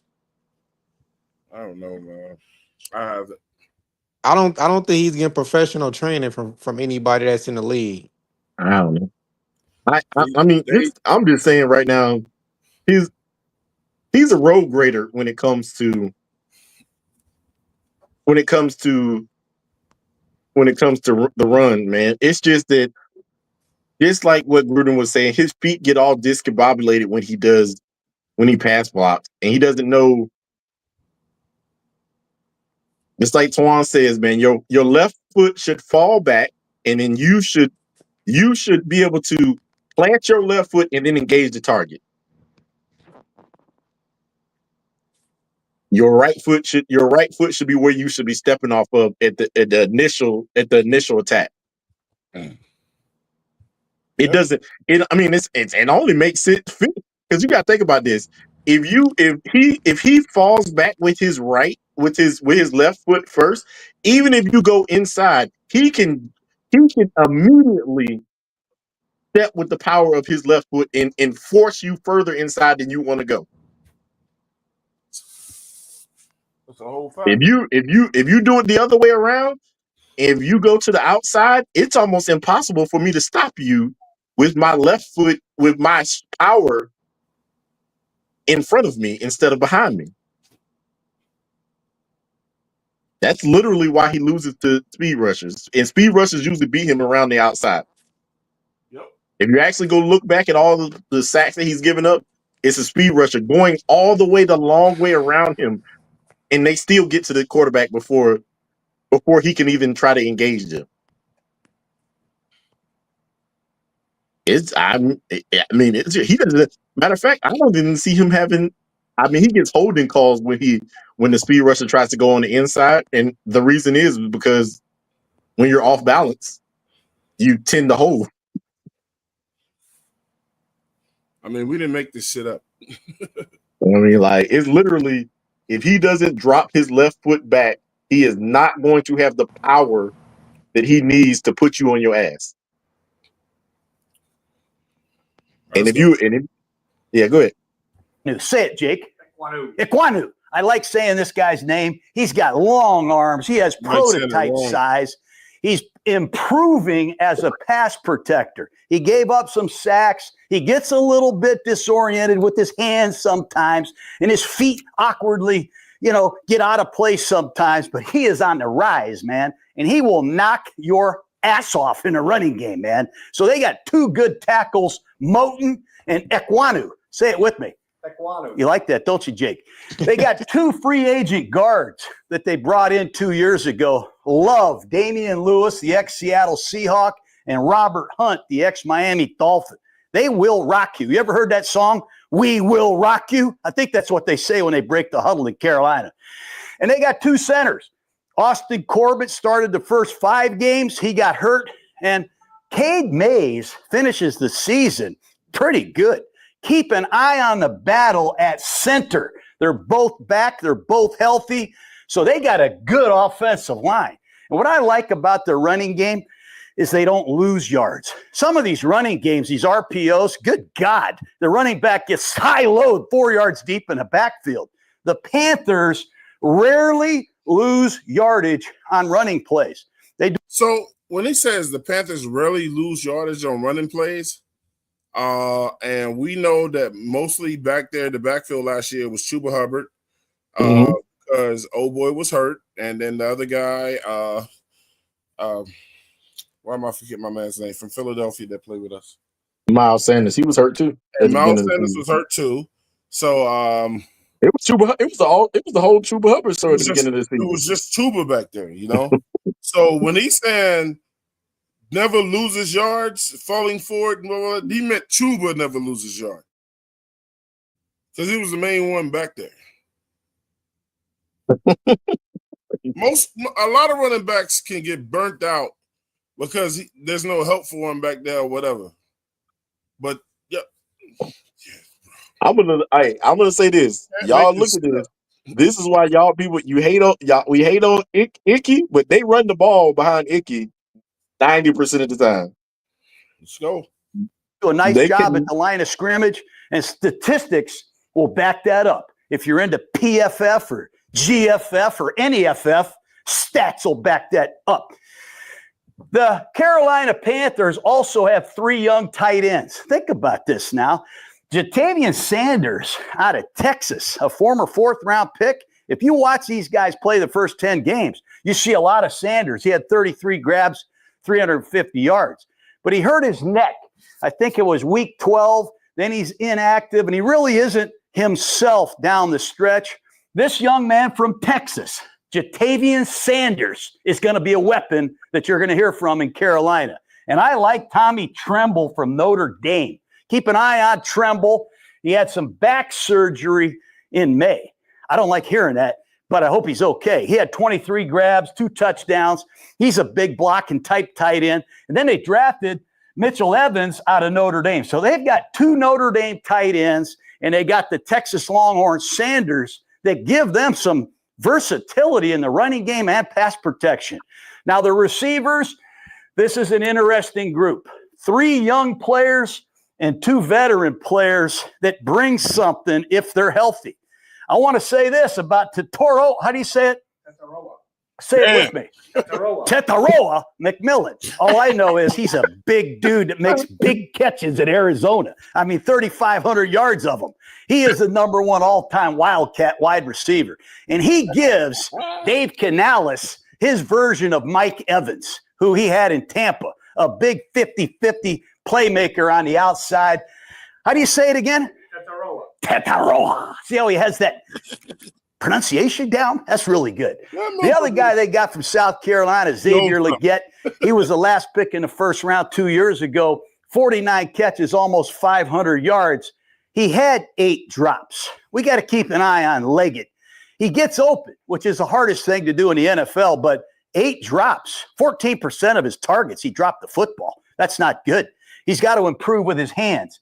And then out of nowhere comes Jaycee Coker. Where'd he go to college? Holy cross, did we open up that box or what? This guy's undrafted. That motherfucker said Jaycee Coker. Who in the fuck is that? Jaycee Coker. Like he led you down. Free agent. He comes in with almost 500 yards. And when we talked to Bryce Young at the Super Bowl, he was raving about this kid.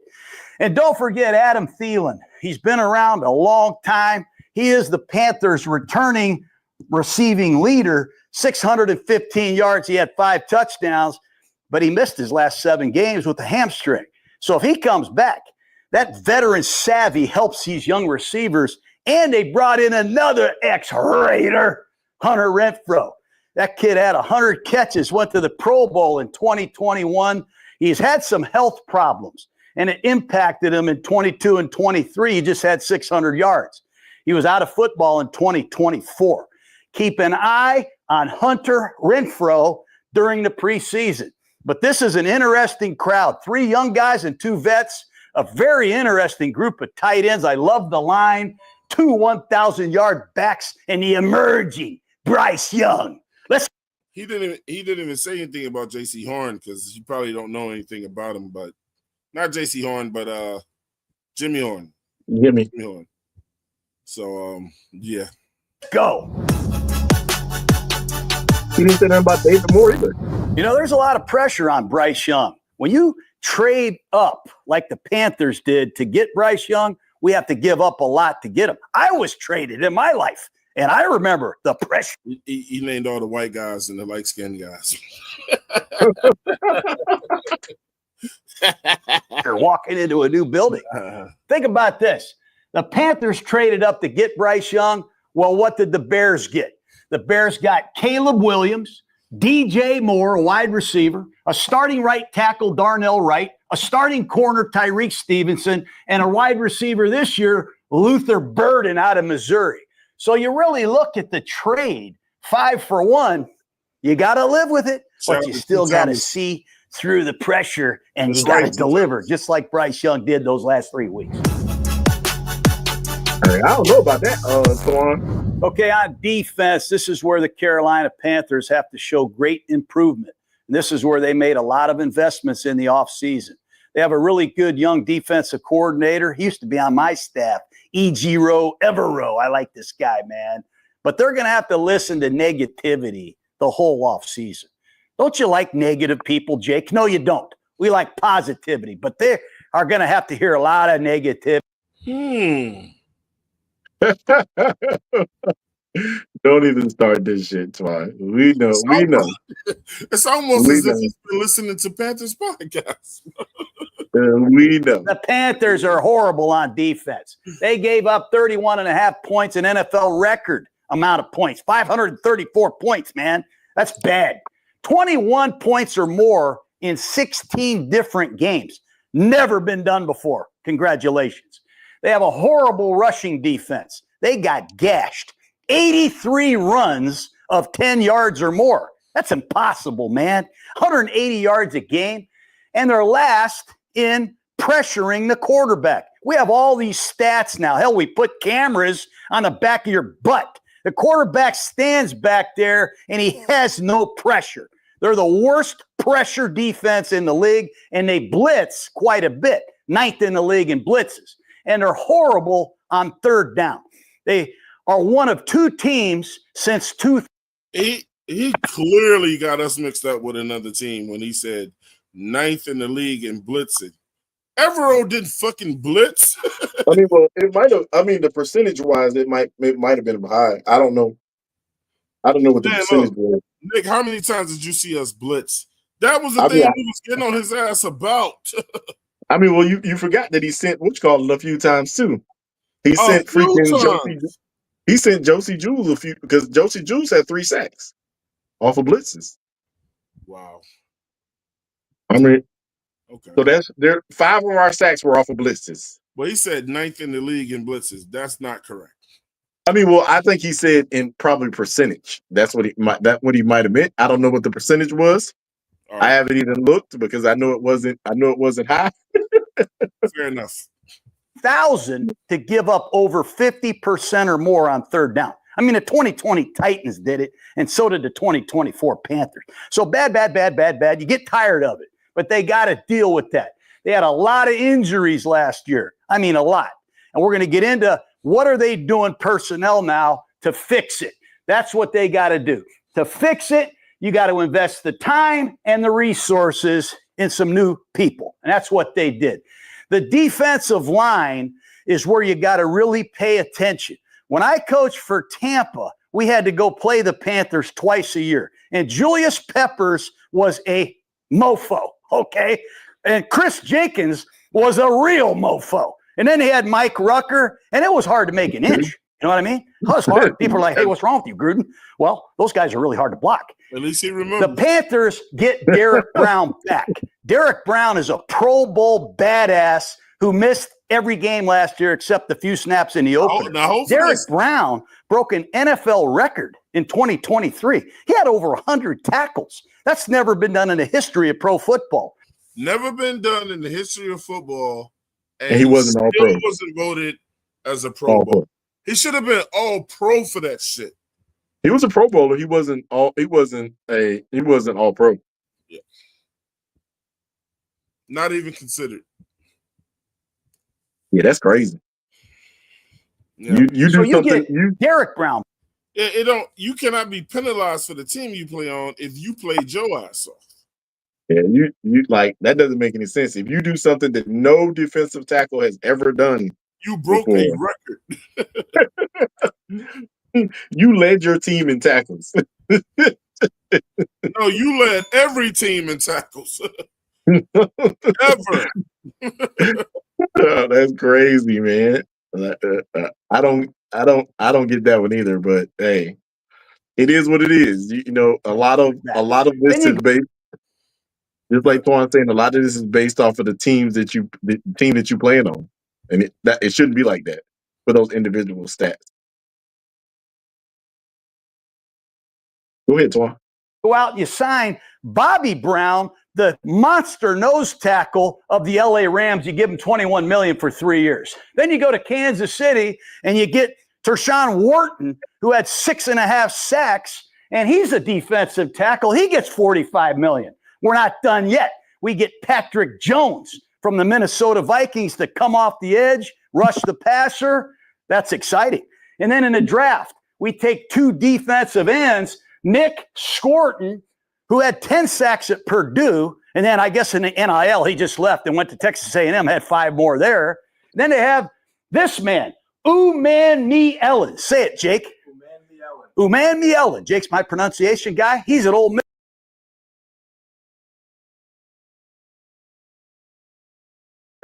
He has 10 sacks. They have 2 more edge rushers. So they added a nucleus of players to really fix the problem, stopping a run and getting to the passer. And now I think they have the firepower to do it.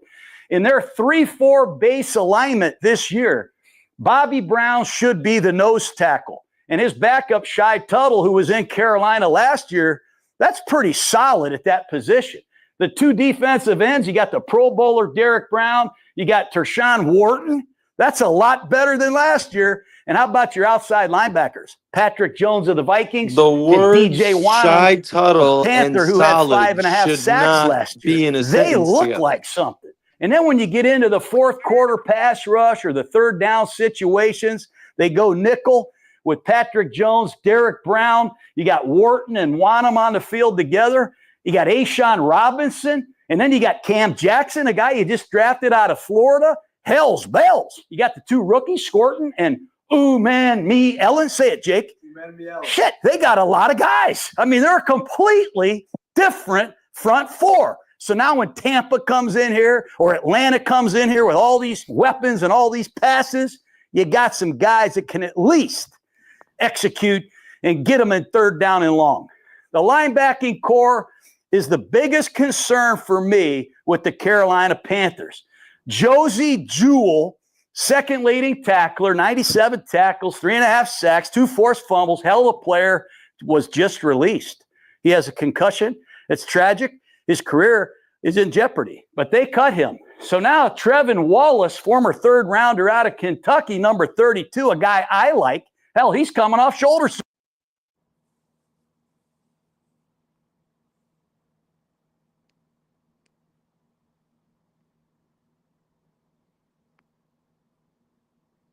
Juan, you talking on mute again?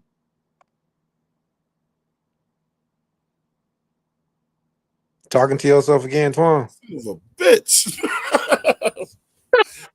Damn. For the record, I'm gonna say it again.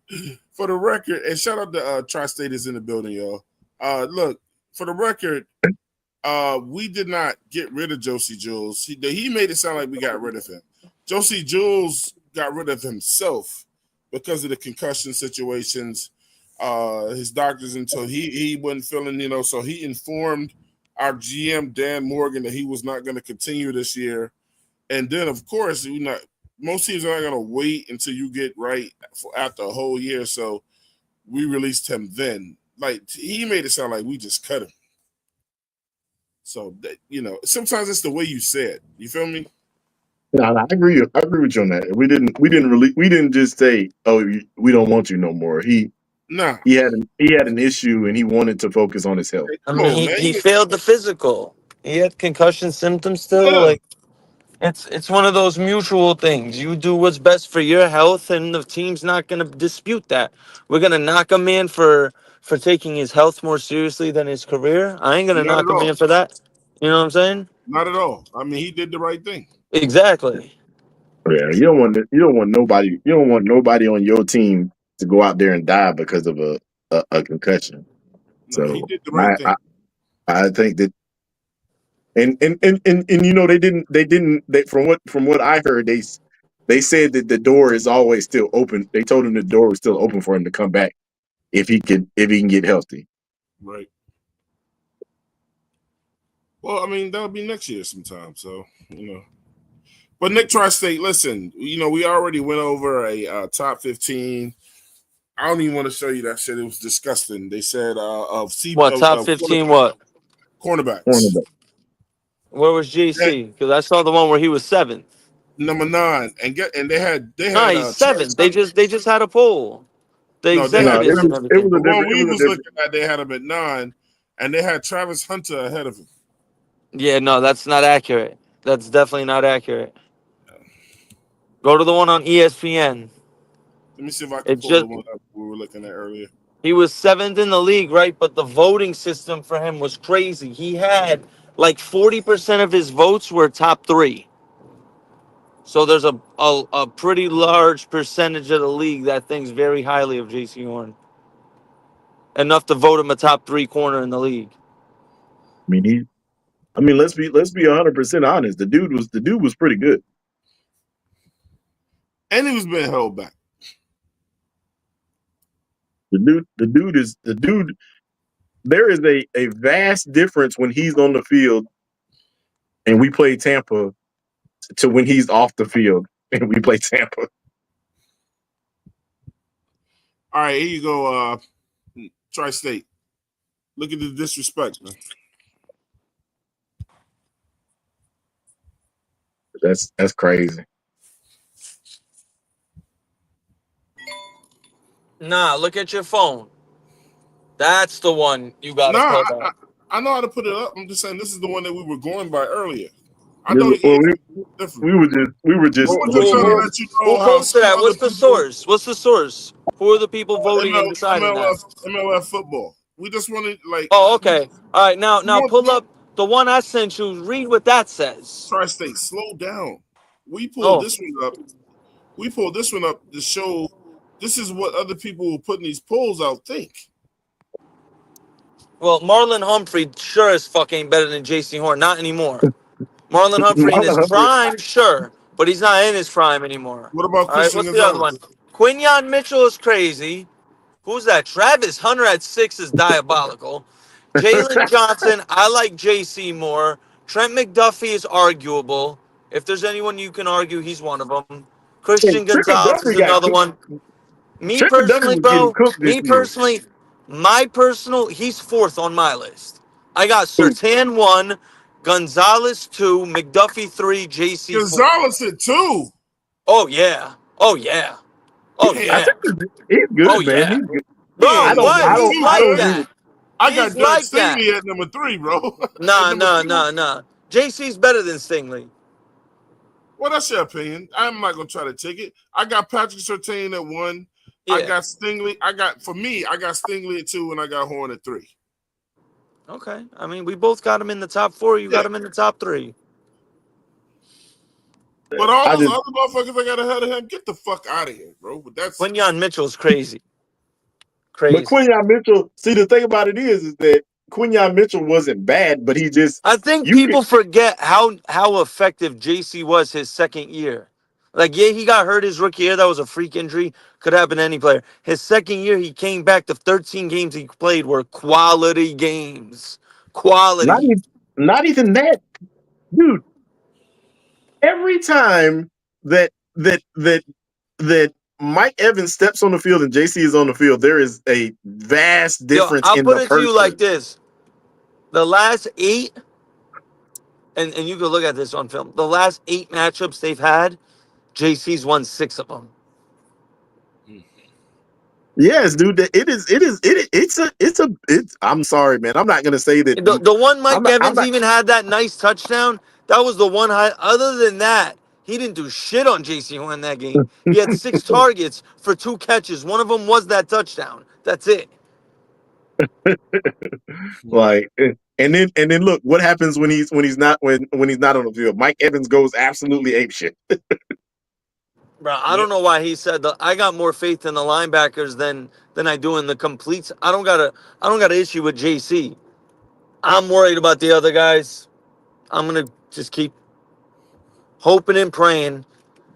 I hope and pray we hit on Corey Thornton. They're raving about this kid. So Yeah.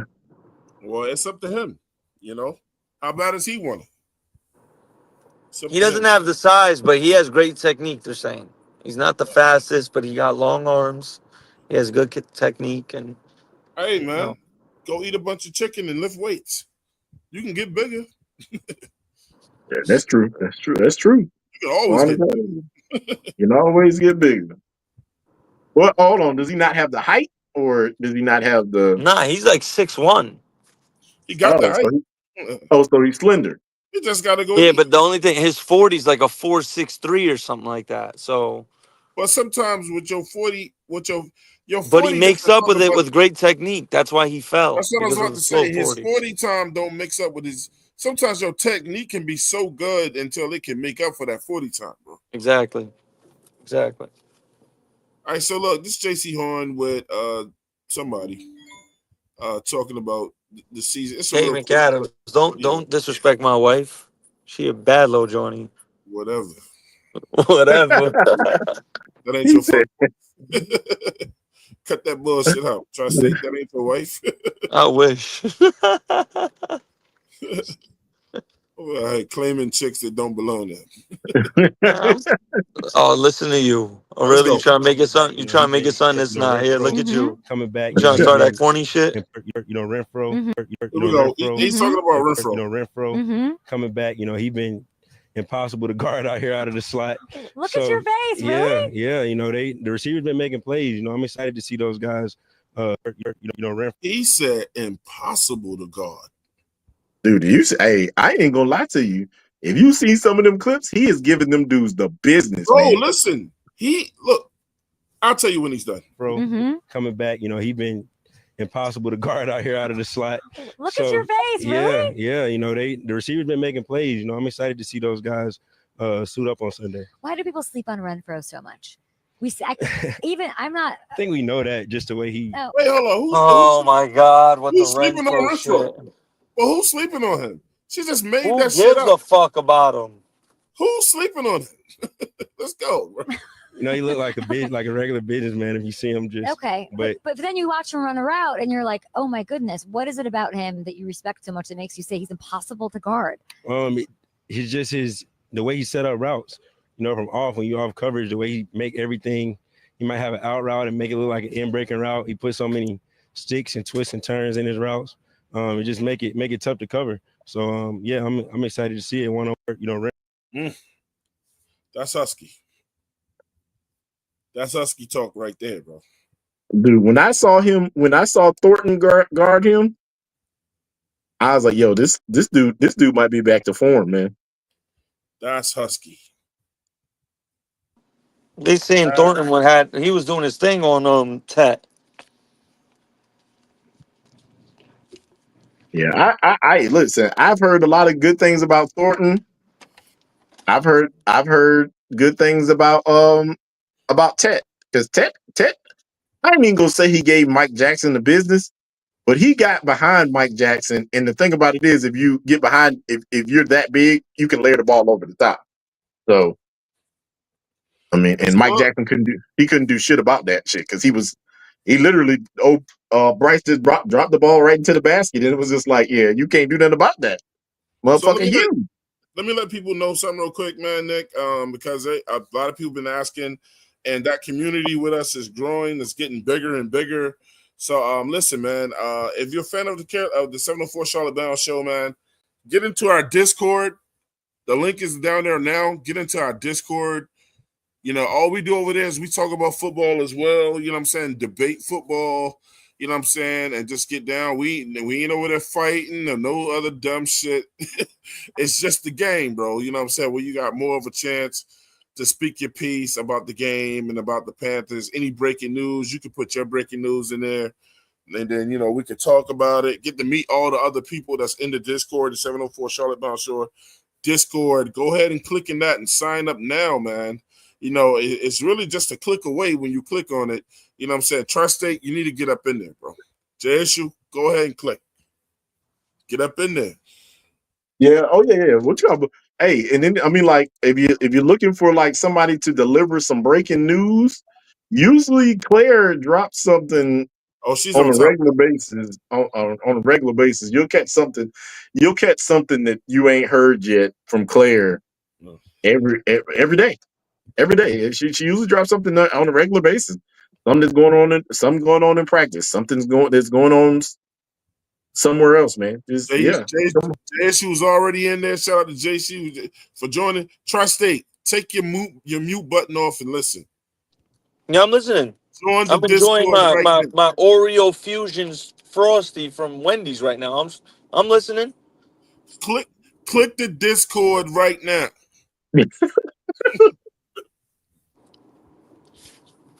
All right. Hey, we be in there talking trash too, man. It's a good time, man. We don't be in there talking like demonic No. trash. This is all fun trash. We be in there It ain't talking no trash. personal shit. Like, is nobody taking shots at each other? It's nothing like that. It's just like, hey, if we over here talking about sometimes if we ain't talking about like last year, if we're not talking about the what you call it in the chat for, I can't even think what I want to say, Twan. Yeah, you getting old. The sleeper chat. The sleeper chat, which is our fantasy football chat. If we ain't talking in there, we were talking trash about it in the Discord. So just come on, man. Just come on. A lot of good news, a lot of fun talk.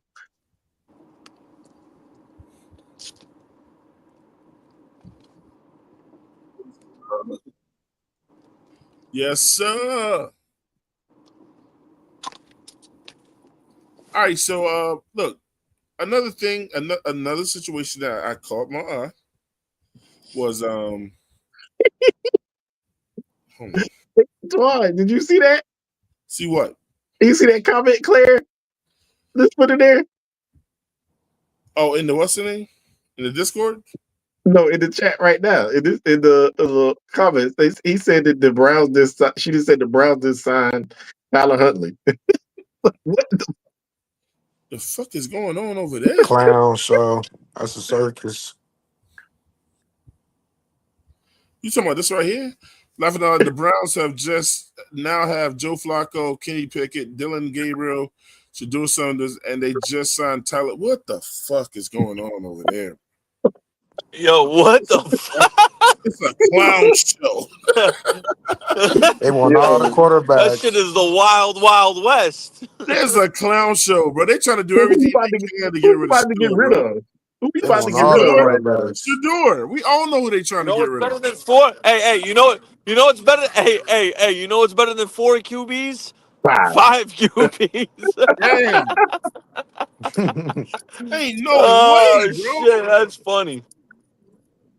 That It's is some clown crazy. shit. Hey, see, this is the type of stuff that Claire puts out in the Discord too. and They we stuck that quarterback more than were wide if we weren't receivers. live right now. That would have. If we were not live right now, Claire would have put that in the Discord. Wow. It's so evident what they trying to do too, bro. That is wild. Hey, man. Can't make this shit up, bro. Woo! Damn. Hey, say we don't want Shedeur Sanders without. Why did y'all even pick him? Why did y'all waste this man's time, bro? I don't get it. Come on, I'm gonna say this though. Whenever given an opportunity, I haven't seen anything horrible from him. It's all a money ploy for shit to talk about. It's gonna be like a low competition because now obviously they got to cut 2 quarterbacks. Tyler Huntley, they wasting his time because he gonna get cut. I don't know why would he sign with him. They already know it's gonna be between Flacco and old boy. Pickett. If the Browns are honestly trying, if they're trying to win and they're not trying to tank, if they're trying to tank, then you start Dylan Gabriel or Shedeur. But if you're honestly trying to win, Joe Flacco, in my opinion, honestly gives them the best chance to win. As crazy as that sounds. Wait a minute. Actually, they got 6 quarterbacks.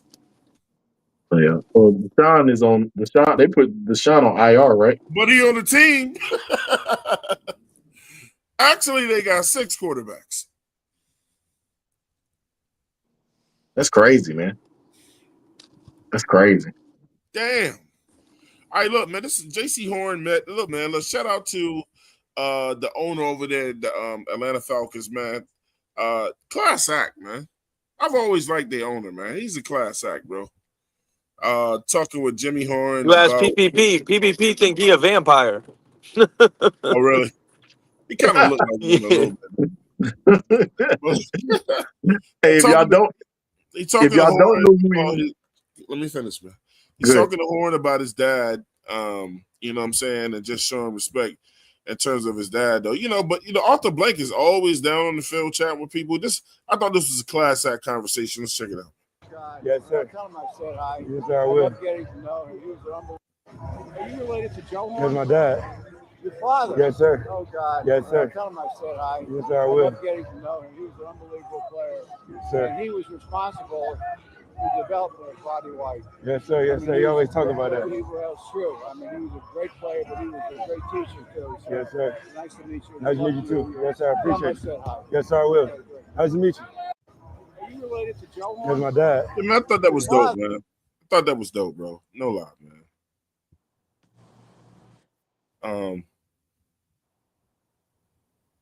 That was a class act move.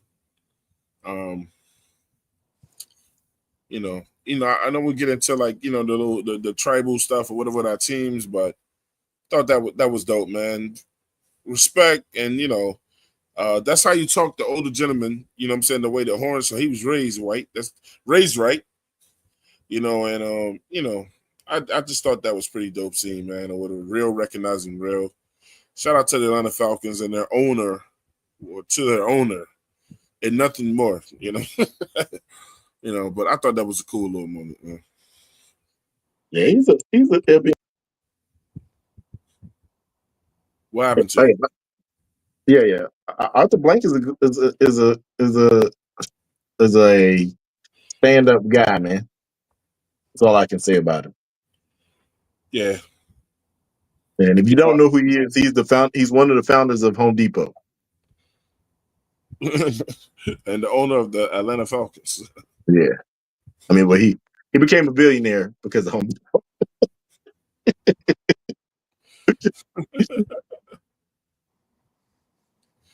Yeah, man. But look, check this out. Jaycee Horn. I just see the dude being a beast. This year.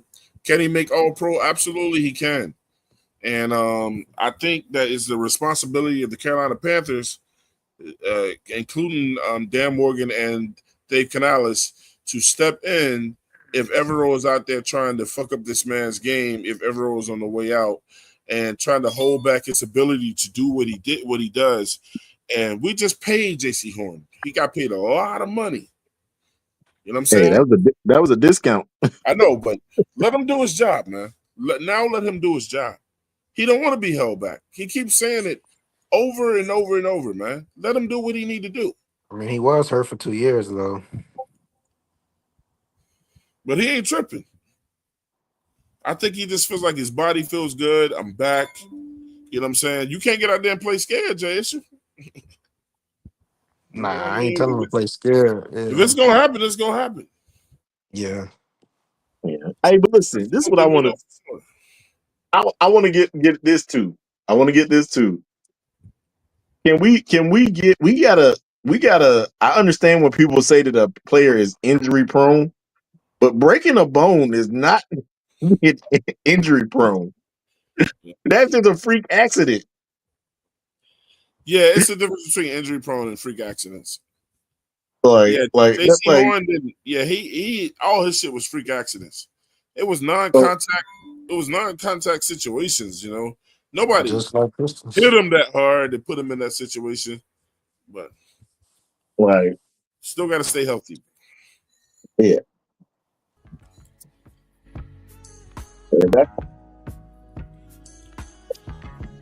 Hey, well, man, look, check this out, man.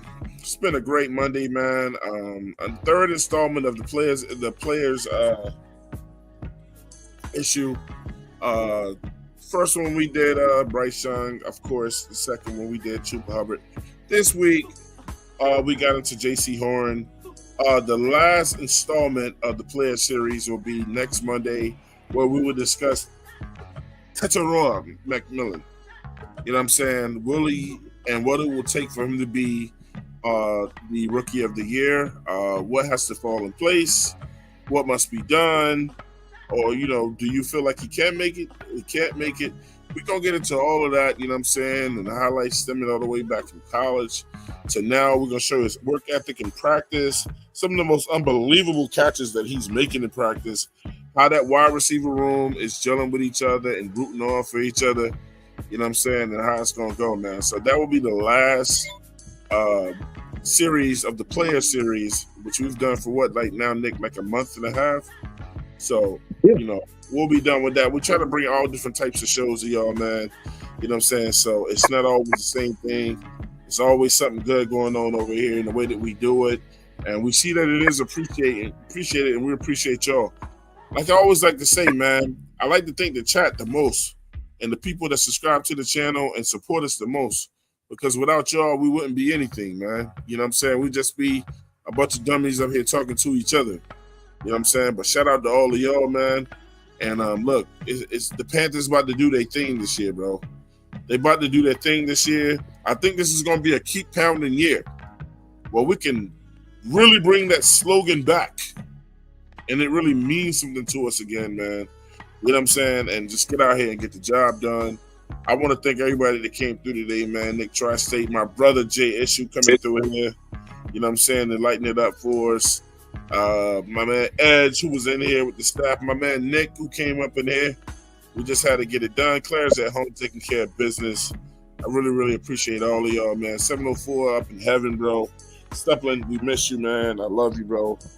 And shout out to everyone, man. Anybody that's going through something in life right there, man, out there now, and you know other, give them a call, man. Give them a call to see how they doing. Check on them, you know what I'm saying, or whatever. You never know what people are going through these days. A lot of stresses in life, you know what I'm saying? And I try to be resilient in that, man. Sometimes you just don't know what people are going through in life, whatever. So that's why I was so keen on last week. Like, I didn't want to do what I had to do, but it had to be done just to nip it in the bud. But I will not, and me and Nick have pointed out that when we will not keep going back and forth with no podcast, you know what I'm saying? If that's what they ride on and that's how they get subscribers and that's what they want to do, that's on them. We don't subscribe to that. You know what I'm saying?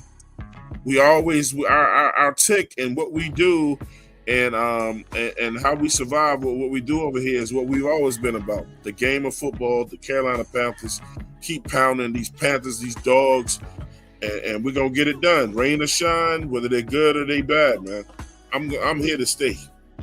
I'm here to stay. Jaycee, shout it out, man. Let people know what's going on. Man, I ain't got much to say, but I just want to say, man, Dave Canales, you've been doing wonders with this team. I hope that David continue to let you run this team how you want to run it. You mature these dudes up to your standards, and I hope they stay healthy and we're gonna have a good season. If y'all ain't believing, I about to start now. I'm not saying that what we did last year is something to get hyped about. It's just where Dave Canales is taking his team. Other than that, man, keep pounding. Shout out, man. That was incredible, bro. You excited me right there, bro. Bearded Wonder, what's going on, man? Get us up out of here. Man, y'all just come on, yeah. Hey, let's thank everybody in the chat, man. Thank everybody in the chat. Make sure you step on that like button, share the content. Hey, appreciate y'all. That'll do it, man. 704 Charlotte Brown Show. We'll see y'all again this week, man. Probably morning show. I'll link up with Nick, Ed, see what's going on. We'll hit a morning show up. We're gonna just start posting our shows and doing it when we do it. You know what I'm saying? To combat some fuck shit that somebody's out there trying to do, man. So I guess we'll just have to just go incognito from now on, man. You know what I'm saying?